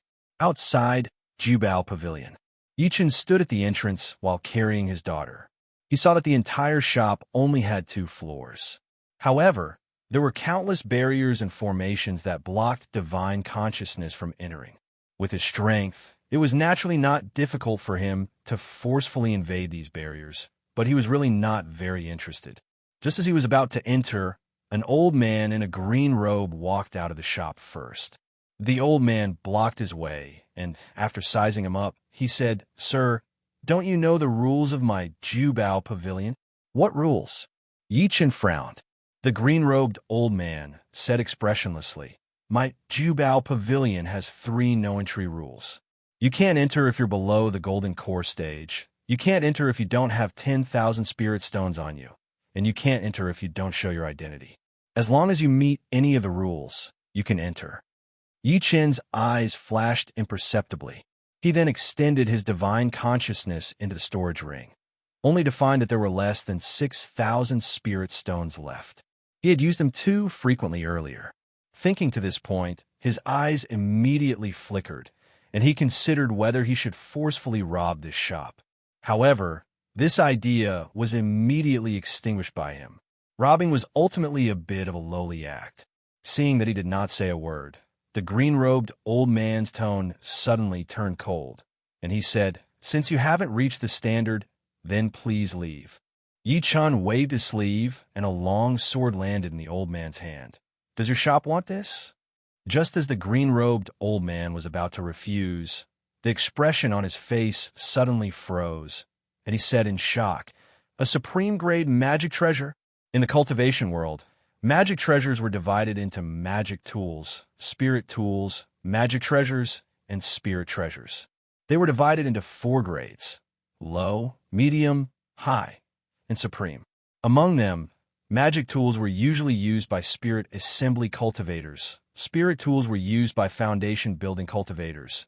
Magic treasures were used by golden core masters, and spirit treasures were used by nascent soul cultivators.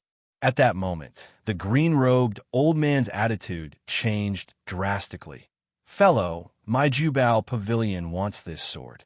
May I know how many spirit stones you want?" 50,000 low-grade spirit stones, Yichin said. The green-robed old man could not help but frown when he heard that. He seemed to be hesitating, and in the end he said, 30,000.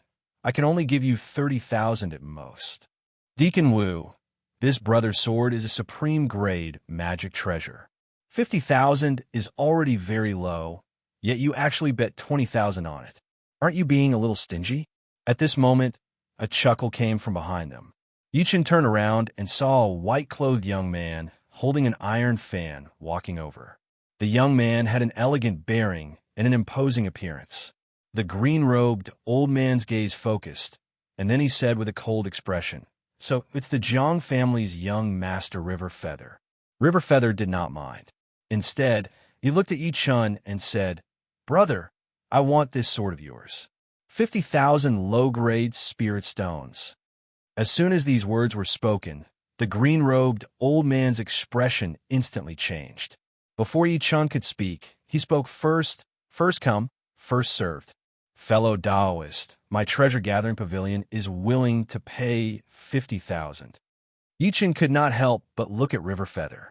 Unexpectedly, River Feather waved his folding fan and shook his head with a smile that was not a smile. "Since Deacon Wu wants it, then I won't take it from you."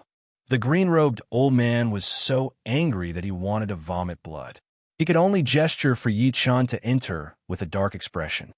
"Please come in, fellow. I'll count the spirit stones for you." After Yichun and River Feather entered, the green-robed old man took the flying sword and walked backstage. River Feather smiled kindly at Yichun and introduced himself.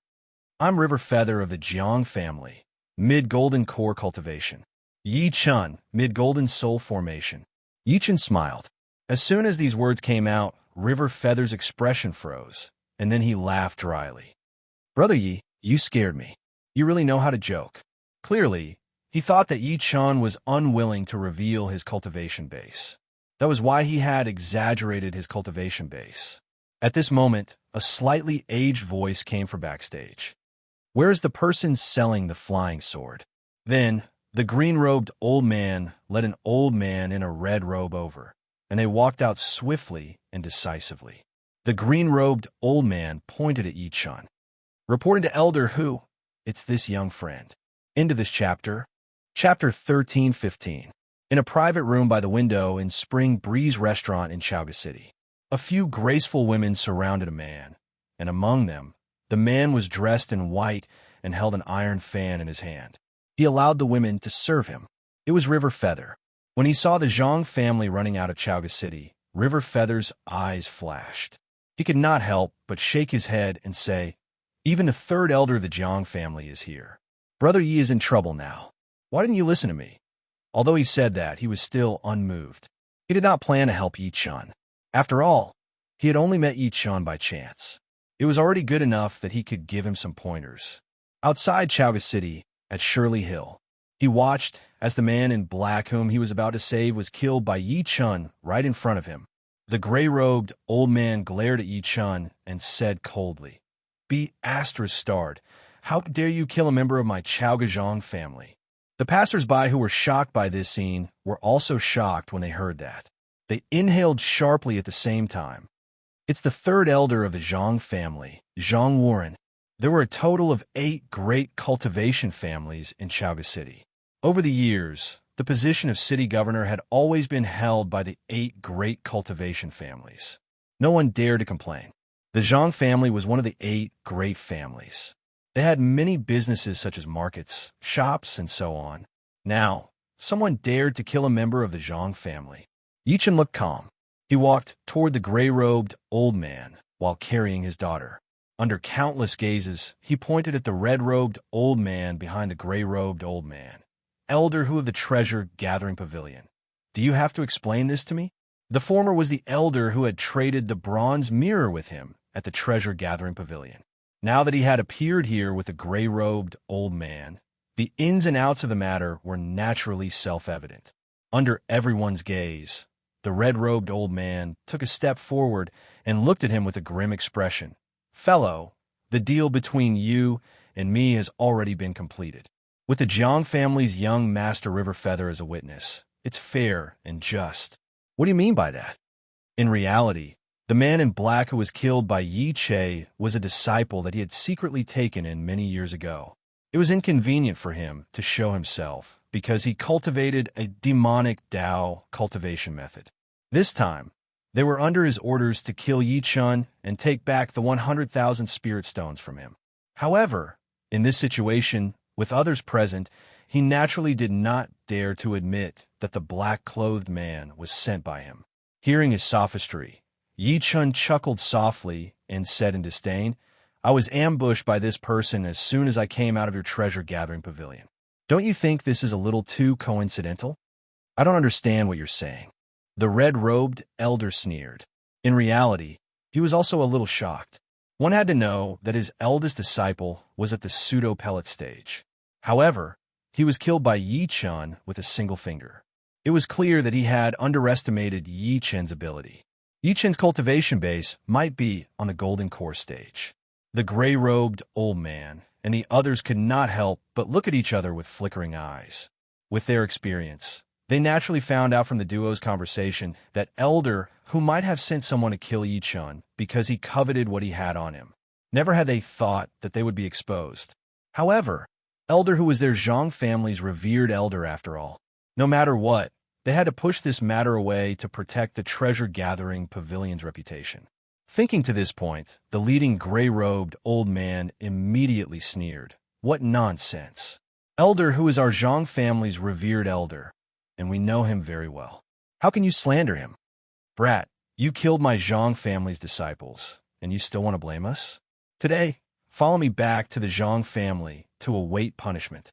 As soon as he finished speaking, he stretched out his hand and activated his true origin energy to transform into a large spiritual energy hand. He charged at Yi Chun directly, his eyes filled with cold, killing intent. Seeing that, the people standing in the distance could not help but shake their heads secretly. They seemed to have seen Yi Chen's outcome. Even the red-robed old man revealed a cruel expression. Although third elder strength is inferior to him, he's also at the mastery stage of the golden core stage. Wouldn't it be easy for him to capture a brat? Yi Chen's eyes turned cold. Then he lifted his right hand and pressed at the air. A loud rumble came from the air, and then a terrifying pressure landed on the gray-robed old man and the rest. At that moment, the few people, including the red-robed old man, felt a pressure that was as heavy as a mountain. Then they felt the ground and could not move at all. How is this possible? The eyes of the gray-robed old man and the rest were filled with extreme shock. One must know that the lowest cultivation base among them was at the intermediate stage of the golden core stage. There is even a perfection stage golden core stage like the red-robed old man.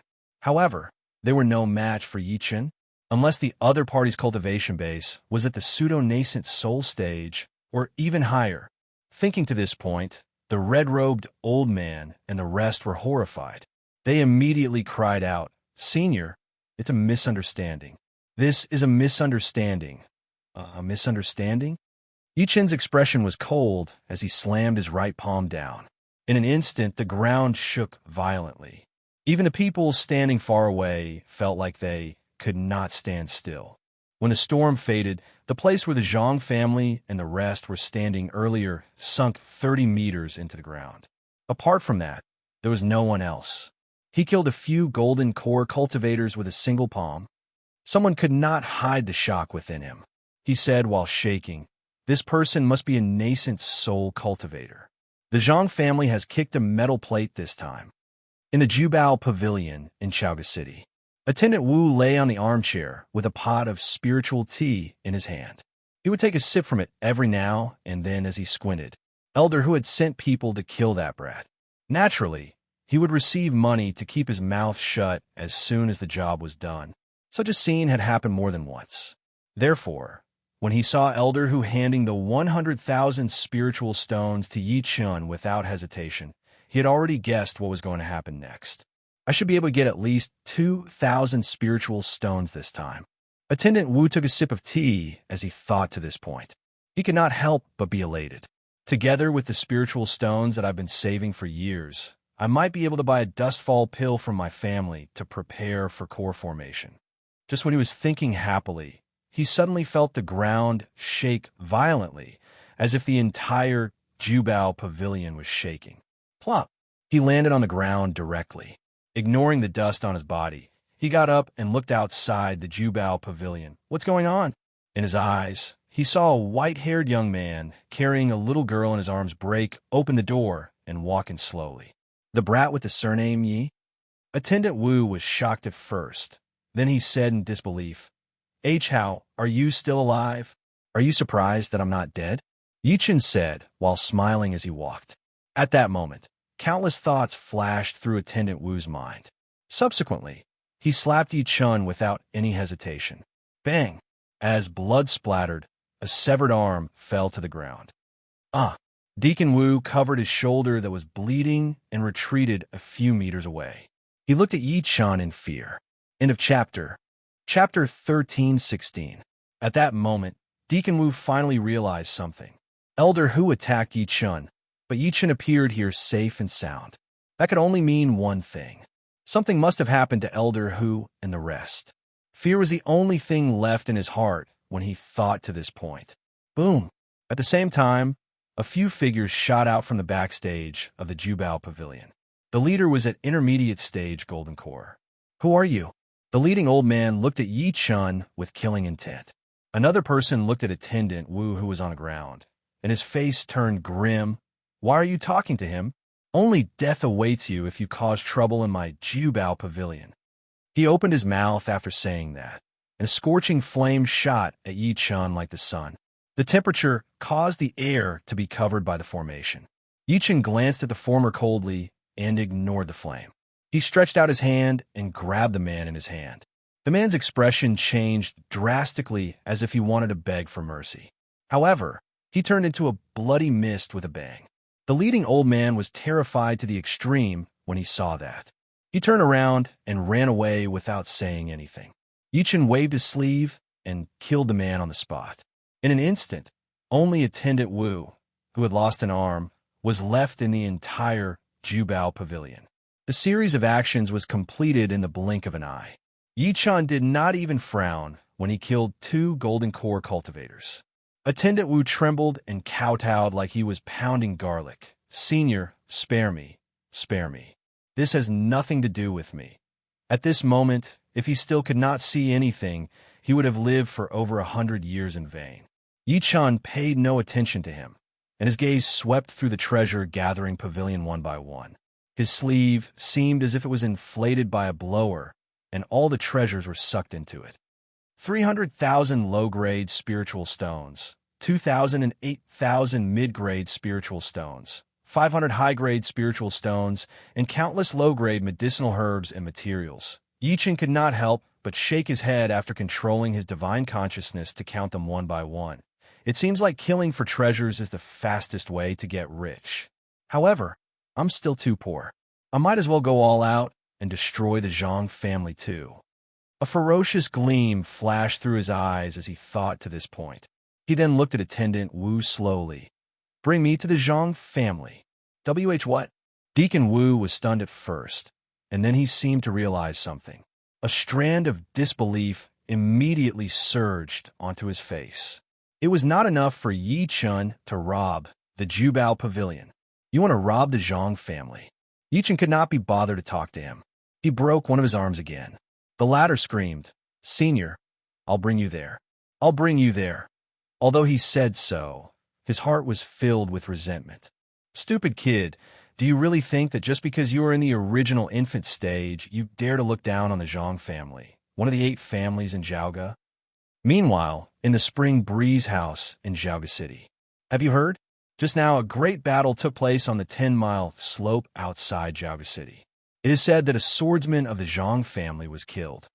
That's not all I heard. I heard that the Zhang family's third elder, Zhang Warren, and the treasure-gathering pavilion's consecrator, Elder Hu, were both killed by a young man. Countless cultivators gathered together and whispered to each other. The news that came from their mouths shook the entire Spring Breeze Pavilion. I happened to be there at that time. I know this the best. An old man in black in the crowd said. It is said that the incident was caused by the treasure-gathering pavilion's Elder Hu. This person coveted the spirit stones in that young man's hands and sent people to kill him. I didn't expect that he would lose his life. I've heard that the treasure-gathering pavilion relied on the Zhang family's background to act recklessly. I don't know how many people have been harmed.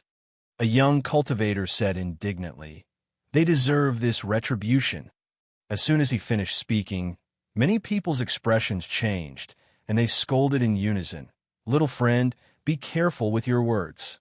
At this moment, a young man in white walked over and said to the old man in black, while smiling, "The young man you guys are talking about has white hair and is carrying a little girl in his arms." "Oh, it's young Master Jiang." The appearance of the young man immediately made the black-clothed old man a little nervous. The latter bowed before replying, "Young Master Jiang, that person is indeed as you said. He has a head full of white hair and is carrying a little girl in his arms. Looks like it really is Brother Yi." Hearing this, River Feather secretly gasped. He narrowed his eyes and said, "I didn't expect Brother Yi to possess such abilities." However, he then shook his head. "However, Brother Yi has made a big deal out of this matter. The Zhang family has lost so many people this time, so they will definitely not let this matter go." With that, he returned to his seat. As far as he was concerned, Yi Qin's following days wouldn't be good. He would either flee for his life or be captured by the furious Zhang family and suffer inhumane pain. At this moment, two ferocious stone lions stood guard at the entrance of the Zhang family residence. Guards that were as strong as dragons had tightly guarded the entire Zhang family residence. Within the residence, many of the Zhang family's higher-ups were gathered. Their expressions were gloomy, and the atmosphere was cold, causing many of the servants in charge of serving tea to tremble with fear.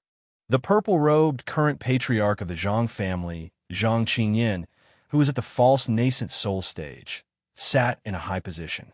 After taking a sip of the tea in his cup, he looked down at the people below with an expressionless face. What exactly happened? The soul tablets of the 4 golden core elders shattered. Ever since the Zhang family became one of the 8 clans of Chaoga, when had such an upheaval happened? What infuriated him the most was that there was no clear reason for this matter from the beginning to the end. They did not even know who the other party was. Patriarch, I heard that this was caused by Elder Hu of the Jubao Pavilion. He traded an inferior grade spirit treasure with someone and sent people to kill that person later in an attempt to retrieve the spirit stone. Someone below slowly said, "At that time, the third elder was inspecting the major markets with his men.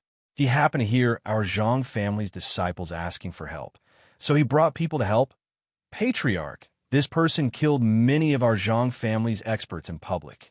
An elder at the scene said sternly, "This is simply lawless.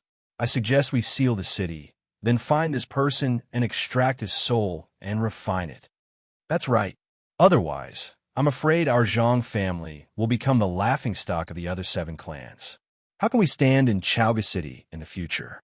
Another elder added, "I heard that this person is only in his 20s. Although he can kill Elder Hu and the rest, his cultivation base is at most perfected golden core." All right. Zhang Qingyan narrowed his eyes, and there was also a shocking murderous intent in his eyes. No matter who that person is or what cultivation base he has, he will definitely die. We can use this matter to deter the other 7 clans. Although he did not agree with Elder Hu's actions, he did not object either. After all, no family in the 8 clans of Chaoga was absolutely clean. It was wrong of that kid to dare to kill the people of the Zhang family. Just as everyone was about to make a move, a series of screams suddenly came from outside the residence, accompanied by a deafening sound. End of this chapter. Chapter 13-17. What happened? This sudden scene caused all the upper echelons of the Zhang family in the hall to stand up in shock. Bang! In an instant, more than 10 Zhang family guards smashed through the door and fell in front of everyone. Then, everyone saw a white-haired young man with a girl in his arms swagger in. He was still holding the unconscious Deacon Wu in one hand. Almost at that moment, the upper echelons of the Zhang family in the hall were furious. Who are you? How dare you barge into our Zhang family? Are you courting death? It's him, it's him. Suddenly, a Zhang family elder seemed to have thought of something. He stared at Yi Chun. Master, it's this guy who killed Elder Hu and the rest. What? As soon as he said that, a storm broke out among the crowd. Countless people were in an uproar. Even though they knew that Yi Chun was extremely young, they did not expect him to be so young. What are you waiting for? We were looking for this person. Since he came to seek death, don't blame us. A beginner stage golden core elder's eyes turned cold. Then, he moved and spat out a flying sword from his mouth. He slashed at Yi Chen's neck. Die. Yi Chen glanced at him coldly and crushed the other party's magic treasure directly. The other party screamed and fell to the ground dead. As expected, the rest of the people were shocked, and their eyes were filled with fear. This kid is really as the news said. Thinking to this point, many people subconsciously looked at Zhang Qinyan because he was one of the two people with the highest cultivation base in the entire Zhang family. Zhang Qinyan looked at Yi Chun with a grim gaze. May I know your name? Why are you bullying my Zhang family? Yi Chun said coldly, your Zhang family sent people to kill me after the deal failed. You deserve to be destroyed. You want to destroy my Zhang family? Zhang Qinyan was shocked at first. Then he laughed out of extreme anger. Aren't you being too arrogant? I'll give you another chance. Kneel down and confess, and I might spare your life. You talk too much. Yi Chen's eyes flashed. He carried his daughter and walked toward the former step by step. He looked down on everything. You're courting death. Zhang Qinyan was furious. A dazzling green gleam suddenly shot out from his body. The green gleam cut through the void directly and slashed at Yi Chun at lightning speed. Talisman treasure. Yi Chun could not help but reveal a mocking expression. Under everyone's gaze, he extended his hand and pinched the talisman treasure with 2 fingers. It was a long black needle that contained extreme, baleful yin qi. If an ordinary cultivator were to be pierced by it, they would instantly turn into a pool of blood. However, Yi Chun grabbed it casually at that moment. In an instant, the entire hall was dead silent. Many of the Zhang clan's gold core stage elders revealed an expression as if they had seen a ghost. After all, Zhang Qinyan was at the false nascent soul realm. On the other hand, Zhang Qinyan was stunned. A moment later, she seemed to have recalled something. She looked at Yi Chun in shock again. Perfected Lord. Why, you're a nascent soul perfected Lord. Plop. He knelt heavily on the ground and said with a trembling body, Senior, please spare my life. My Zhang family is willing to accept any punishment. The rest of the Golden Core elders felt as though they had been struck by lightning. A nascent soul perfected Lord. Their Zhang family had actually offended such a person. Ever since I appeared, all of you have been yelling at me to kill me. Now that you're no match for me, you're begging for mercy on your knees. Yi Chun ignored everything. His gaze was cold and emotionless. From this, it can be seen that all of you are also people who bully the weak and fear the strong. After saying that, he swept his sleeve and everyone was killed. After that, he did not hesitate and directly took all the treasures of the Zhang family. He did not even leave Zhang Qinyan and the rest storage bags behind. The Zhang family was destroyed. In less than an hour, countless families and cultivators in the entire Chaoga Mortal City were shocked by this shocking news. All the high-level cultivators of the Zhang family were dead. Only most of the low-level disciples and servants who did not know how to cultivate had fainted. However, they could not remember anything. That was one of the 8 families of Chaoga. There were countless Golden Core elders in the family, and there were even false nascent soul powerhouses. However, they were destroyed just like that. In Chaoga Immortal City, the Wang family, which was also one of the 8 families. The Zhang family has been destroyed. The current head of the Wang family looked at the information in his hand and was extremely shocked. The 8 families of Chaoga have been fighting openly and secretly for so many years, but no one has been able to do anything to them. Now they've been destroyed. Thinking to this point, he immediately ordered, "Investigate. We must find out who destroyed the Zhang family." Yes, a powerhouse answered and left. At the same time, the remaining 6 cultivation families, including the Lan family, Wei family, and Yu family, all moved. In Spring Breeze Pavilion, River Feather looked at the servant in front of him in shock.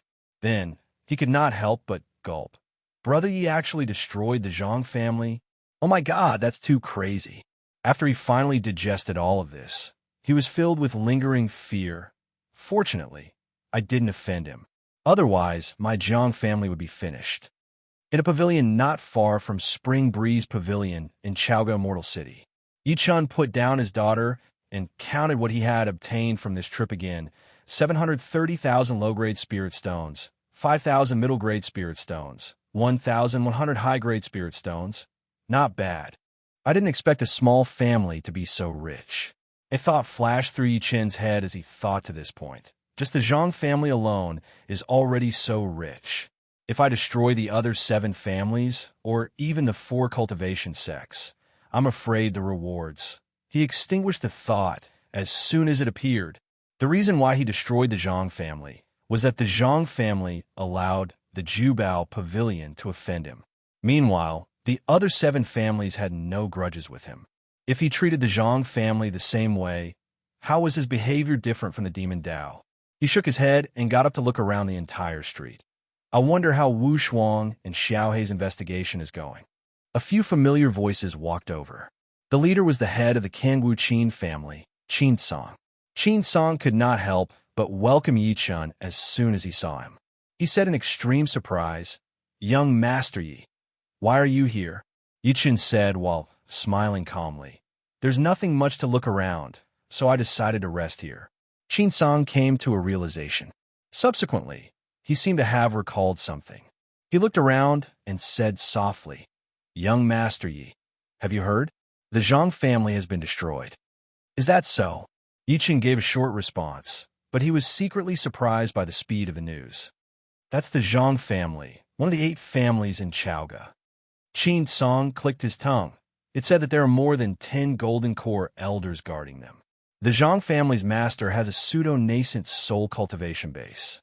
He's only 1 step away from becoming a nascent soul perfected lord. An almighty who could destroy the Zhang family must be a nascent soul perfected lord. He sighed as he spoke to this point. It's a pity that a nascent soul perfected lord is elusive. Low-level cultivators like us can't even see them. Seeing that Yichun was not very interested, he could only change the topic.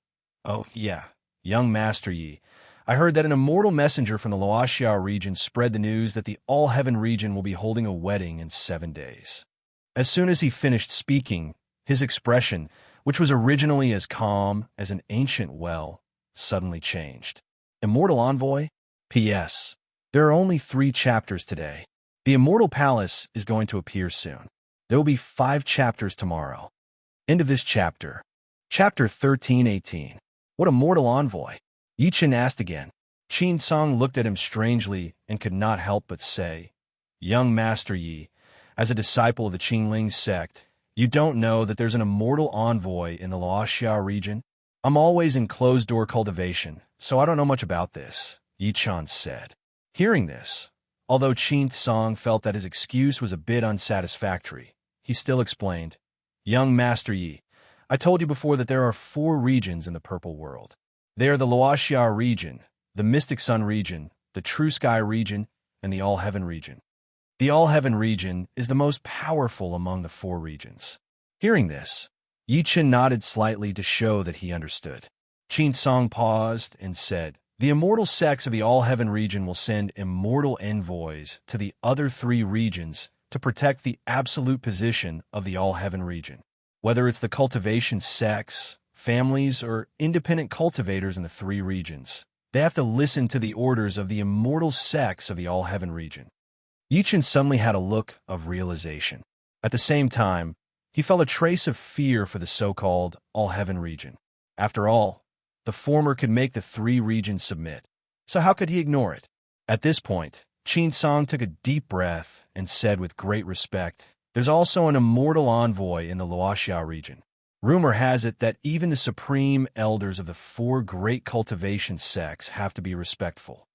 As soon as he finished speaking, Qin Shui and the rest behind him were shocked. "Grandpa, there's actually someone more respected than the supreme elders of the four great cultivation sects?" Obviously, even they did not know that the Luoxiao region had such a secret. After all, in their impression, the four great cultivation sects were high above. Even an ordinary disciple was enough for them to look up to. Moreover, it was someone of the supreme elder level. "It's not you guys." Qin Song looked at them and shook his head. "If I didn't learn about it from an ancient book, I'm afraid I wouldn't be able to reach that level in my life." "Where does this person live? What's his cultivation base?" Yichen asked. Qin Song sighed softly. "The immortal envoy is so respected. It's said that he lives in the Tong Tian Tower. As for where the Tong Tian Tower is, I don't know." "The Tong Tian Tower?" Yichen's eyes flickered a few times as he asked again. "Then, you said that there's a wedding in the all-heaven region. What's going on?" "I don't know the specifics." Qin Song bitterly smiled. This old man heard the core disciples of the 8 clans talking about this in the market. However, it is said that a genius from the all-heaven domain celestial sect will hold a Dao couple ceremony. You don't even know who's holding the dual cultivation companion event. Yichen secretly frowned, feeling a little disappointed. "I don't know about that." After all, this matter was passed on by the immortal envoy to the 4 great sects, and then the 4 great sects passed it on to the various powers of the Falling Dawn region. Qin Song forced a smile and shook his head. He could not help but say, after noticing that Yi Chun seemed to be tempted, "If young Master Yi is interested, perhaps you can visit the Qingling sect. You'll definitely find out more." Until now, he still thought that Yi Chun was a direct disciple of the Qingling sect. Yi Chun shook his head calmly. It was just a fake identity. As soon as he arrived at the Qingling sect, his identity might be exposed immediately. However, thinking about it, the so-called 4 great sects could not stop him at all, so why not force his way in? At that moment, Qin Song seemed to have recalled something. He suddenly said, "Oh yeah, young Master Yi, you don't have to return to the Qingling sect anymore. I heard that there's a banquet at the city governor's mansion in Chaoga Immortal City this time. Many disciples from the 4 great sects will be there." "The city governor's mansion banquet?" Yi Chun was surprised. "That's right, the city governor's mansion banquet." Qin Song nodded and said, "I heard that it's organized by the city governor's mansion. They'll invite the people from the 4 great sects to discuss every major event." Yi Chun looked at the time and realized that there were at least 2 hours before the sky turned dark. He could not help but ask, "When is it going to be held?" Qin Song said, "I heard it's going to be held at the city governor's mansion. That means it'll be between 7 and 8 p." Yichen nodded and secretly thought, "Forget it. I'll go to this so-called city governor's mansion banquet. I think I'll gain something." "Young Master Yi," Qin Song suddenly looked at him and said hesitantly, "I wonder if you can bring us there to take a look?" He could not help but blush as he spoke. After all, it was a party for young people. It seemed rather inappropriate for a person like him, who was 100 to 200 years old, to attend. However, he really wanted Qin Shui and the rest to know the difference between them and the geniuses of the 4 great immortal sections. Sure, Yichen agreed to it while smiling. At that moment, Yi Wushuang and Xiaohe returned. They took a good look at Yi Chun and shook their heads calmly. Clearly, they did not gain anything. Yi Chun secretly told the duo what Qin Song had said earlier through voice transmission through divine consciousness. Yi Wushuang was moved. He looked at him and said through voice transmission, "Brother, are you saying that sister-in-law might be in the all-heaven region? If that's the case, why don't we go to the all-heaven region directly?" A ferocious gleam flashed through Xiaohe's eyes. The news might not be accurate. Let's figure it out first. Yichen stopped the duo and secretly said through voice transmission, "Search the entire Chaoga city and find out about the Tongtian Tower. It's best if you can find this so-called immortal messenger. At the end of the day, Qin Song and the rest knew too little. The three of them had to find out more on their own. All right. Yi Wushuang and Xiaohe nodded to show that they understood. Night fell in the city governor's mansion of Chaoga City. The city governor's mansion that occupied an area of close to 100 acres was already brightly lit. Countless servants were arranging the banquet in an orderly manner. Yichen arrived with Qin Song and the rest. Ordinary people were not qualified to attend such a banquet. Only many of the upper echelons of the 7 clans of Chaoga City and the people from the 4 great immortal sects were invited. The huge city governor's mansion was brightly lit. Many guards of the mansion had their eyes wide open.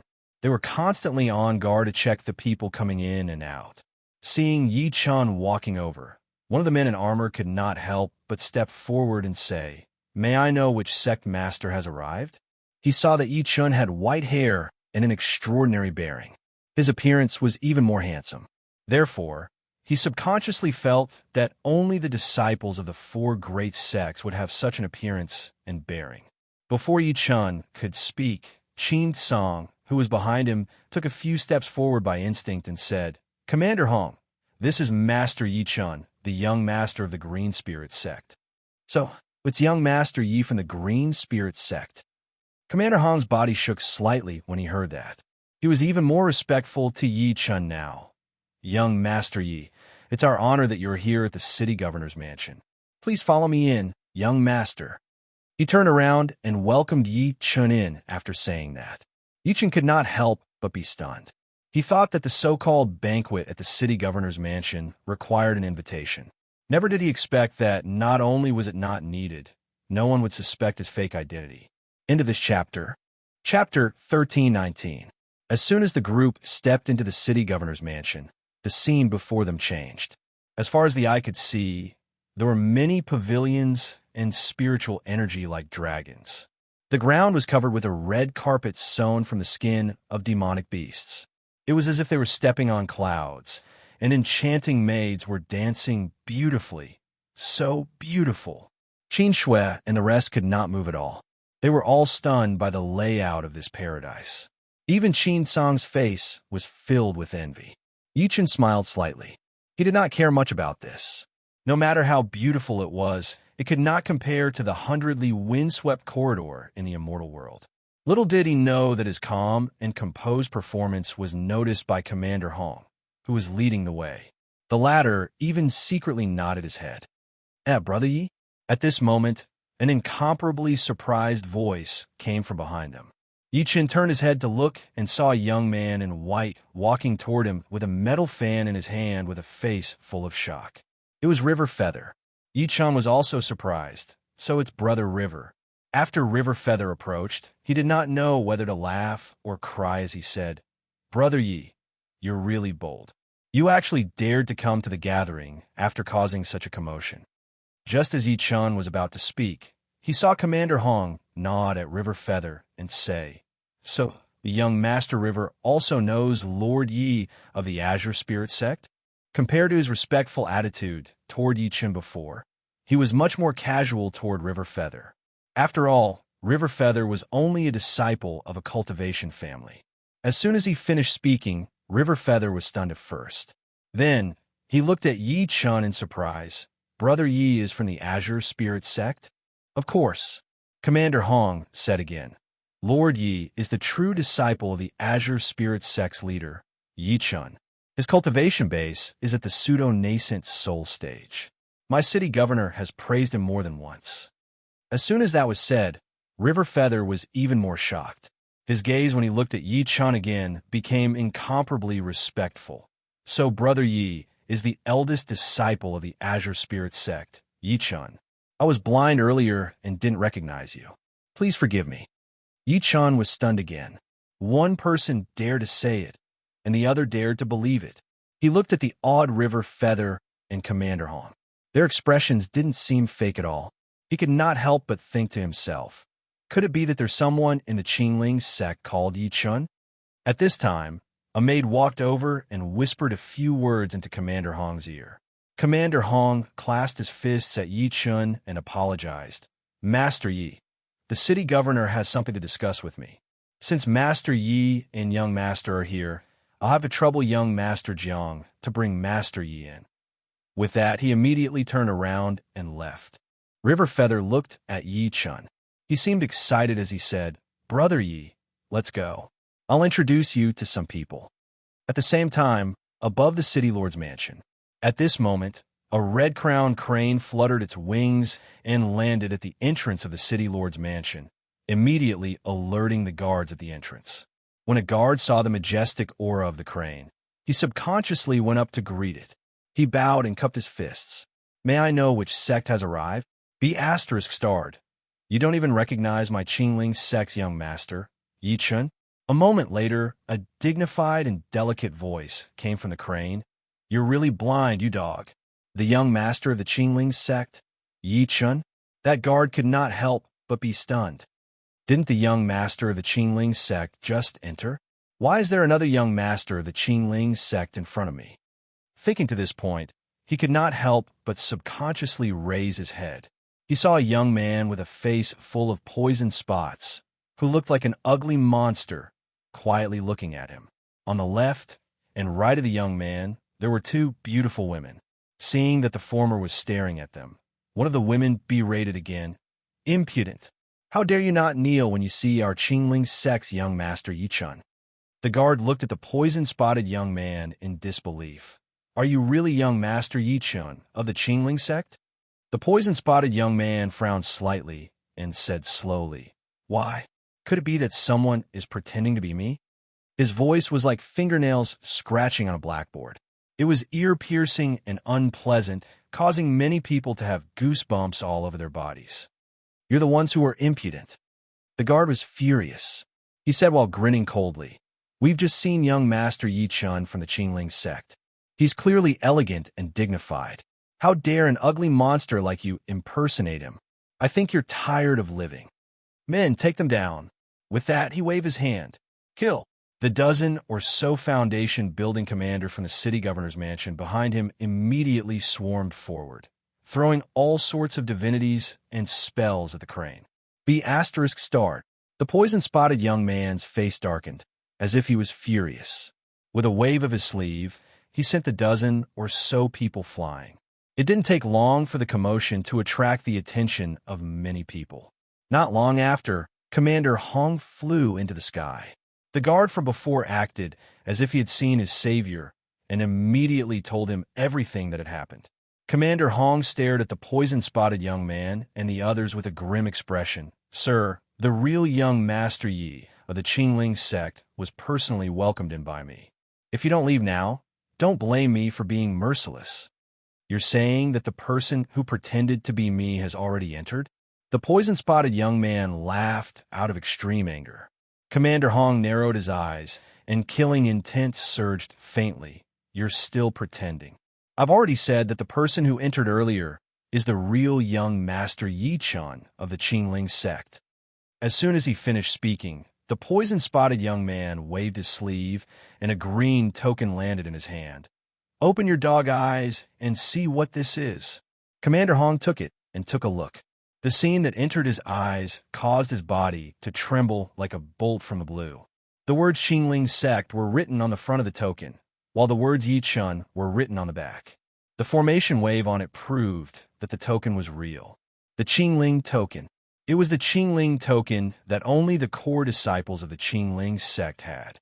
At this moment, if he still did not realize something, he would have wasted his cultivation to this day. "Why, you are the young Master Yi Chun?" Commander Hong was so shocked that he almost cried out. If the person before him was the real one, then who was the person who entered earlier? "Let's go." The poison-spotted young man flicked his sleeves and said calmly, "I'd like to see who exactly dares to impersonate me." Although his voice was extremely calm, Commander Hong and the rest still felt a chill run down their spines. The two women beside him could not help but reveal cruel smiles. The young master of the Qingling sect, Yi Chun, had a dual fire and wood spiritual root. He had an extremely high talent in alchemy since he was young. He had once caused a cauldron explosion due to alchemy, destroying his face and vocal cords. Although there were medicinal pills in the cultivation world that could repair his face, young Master Yi rejected them. He wanted to maintain his current ugly appearance as a reminder. However, he was suspected to be a fake because of his appearance. End of this chapter. Chapter 1320. At the banquet in the city governor's mansion. Brother Yi, come. Let me introduce you. River Feather pulled Yi Chun into the crowd enthusiastically. He pointed at a gloomy young man and introduced, "This is Wang Shun, a disciple of the Wang family, one of the 7 cultivation families in Chaoga. Wang Shun, Brother Yi, is young Master Yi Chun from the Qingling sect." As soon as he said that, Wang Shun, who was initially cold, could not help but have a change of expression. He clasped his fists at Yi Chun and said, "Greetings, young Master Yi." The rest also bowed to Yi Chun. Although the young talents from the cultivation families were famous in Chaoga City, they knew that they were nothing compared to the people from the 4 cultivation sections. Yi Chun nodded lightly in response. River Feather pointed at a rather pretty lady in her 20s and introduced, "Brother Yi, this is Su Jiao from the Su family." Su Jiao stuck to Yi Chun like a water snake. She chuckled and said, "I didn't expect young Master Yi to be even more handsome than the rumors say." Before Yi Chun could speak, Meng Meng, who was in his embrace, pushed Su Jiao and shouted, "Go away, you ugly woman. Don't seduce my daddy." Su Jiao looked awkward. She forced a smile on her face and retreated to the side. However, she occasionally looked at the little girl with resentment. She, Su Jiao, was considered a beauty in the Su family and even in Chaoga City. She did not expect to be called ugly by a little girl today. However, she could only give up when she thought about Yi Chen's identity. The rest also laughed out loud. They seemed to be happy to see Su Jiao being humiliated in public. After all, although the people from the 7 families seemed to be extremely harmonious on the surface, they had fought countless times in secret. After Yi Chun sent everyone away, he walked around the hall while carrying his daughter. His divine consciousness passed through the countless rooms that were sealed by formations in an attempt to find out useful information. On the other side, Qin Song led the Qin family to a remote corner and sat down. He looked at the countless geniuses who passed by anxiously. Qin Shui's eyes were a little dim. She lowered her head and said softly, "Grandpa, I finally know the difference between me and them." The others nodded in agreement. Before leaving the Qin clan, they still felt that they were incomparably outstanding. However, after witnessing a truly grand scene, they could not help but feel inferior in their hearts. Qin Song smiled bitterly. In reality, wasn't he the same? He was at the peak of the foundation establishment stage, the head of the Qin clan, but in the end, he was inferior to some juniors. "It's all thanks to young Lord Yi that we could come in." He could not help but look for Yi Chun in the hall as he thought to this point. The elites of the 7 families have to be respectful to young Master Yi. And in River Feather's camp, someone looked at Yi Chun and sneered. It said that the young master of the Azure Spirit sect, Yi Chun, is a cold and arrogant person. Now that I see it, he really does live up to his reputation. He doesn't even bother with us. Save it. Don't you know who he is and who we are? Perhaps he looks down on us from the bottom of his heart. Someone said sourly. Is Brother Yi all right? Everyone, don't misunderstand him. When River Feather heard this, he could not help but defend Yi Chun. After all, he's a member of a large sect. It's normal for him to be a little arrogant. However, he's still all right. Su Jiao smiled strangely and said, "River Feather, among us, you're the closest to young Master Yi. Of course you'll speak up for him." Just as River Feather was about to speak, the door of the entire hall suddenly made a loud noise. Then, he heard an extremely cold voice. "Which one of you is Yi Chun? Please step forward and let me have a look." Following this sudden voice, the originally noisy hall immediately quietened down. Countless gazes looked towards the door in unison. At the front was Commander Hong, who was filled with killing intent, and behind him were dozens of city governor's mansion guards.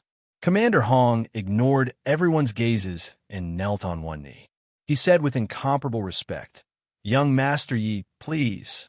Under everyone's gazes, a young man in black slowly walked in. The young man's face was covered in poison spots, but there was an endless murderous aura between his brows. Young Master Yi, River Feather, and the rest were stunned. Before anyone could react, Commander Hong stood up and ordered, "Seal all the exits. Don't let anyone out." Yes. The dozens of guards immediately split into two groups and orderly blocked the exits and entrances of the banquet, causing the temperature in the entire hall to suddenly cool down. The poison-spotted young man did not say a word. His sinister gaze swept across the entire hall, causing many people to tremble in fear. "Brother Yi, you're actually here." At this moment, a soft laugh rang out. The tightly shut door on the second floor was opened, and a young man in white walked out. The pupils of a familiar person violently constricted as he subconsciously blurted out, "It's the young master of the ancient sword sect, Gu Jinghong." Another woman in green slowly walked out. Her eyes were like silk as she smiled coquettishly and said, "Brother Yi seems to be in a bad mood. Did someone offend you?" Behind him, another gloomy black-clothed man walked out. Hahuan Sect's sect master's disciple, Six Desires Fairy, and the Heavenly Ghost Sect's sect master's only son, Luo Qingchen. The appearance of the three people caused the atmosphere to rise to the extreme. The three great cultivation sects, the Ancient Sword Sect, the Hahuan Sect, and the Heavenly Ghost Sect had all arrived. The Heavenly Ghost Sect's Luo Qingchen laughed coldly. "Brother Yi, you're the young master of the Azure Spirit Sect, after all. How could there be an ignorant person who offended you?" As soon as he finished speaking, the entire place was in an uproar. Many people looked at the poison-spotted young man in disbelief. He was the young master of the Azure Spirit Sect. Yi Chun, River Feather, and the rest were stunned and could not react for a moment. A moment later, Wang Shun from the Wang family was the first to recover. He suddenly looked at River Feather beside him. "Brother River, why did this Azure Spirit Sect's young master Yi appear? I'm also dumbfounded." River Feather felt like his brain had short-circuited. As he spoke, he searched for Yi Chan in the crowd. Almost at that instant, the faces of Qin Song and the rest in the corner were incomparably pale. Their eyes were filled with disbelief. "He's the Azure Spirit Sect's young master Yi? Then that young master Yi we know? He's..." Qin Song stammered. He did not believe it, but after all, there were people from the three great cultivation sects as witnesses, so he had no choice but to believe it. Just as he was struggling with himself, he saw Commander Hong, who was guarding the door, walk straight towards him and the others. His gaze was as if he was looking at a dead person. "How dare you? How dare you lie to me?" Commander Hong directly stretched out his hand and lifted Qin Song into the air. His expression was incomparably ferocious. Then he looked at the poison-spotted young man and said, "Young Master Yi, it was this person who told me that the impostor was the Azure Spirit Sect's young Master Yi." End of this chapter.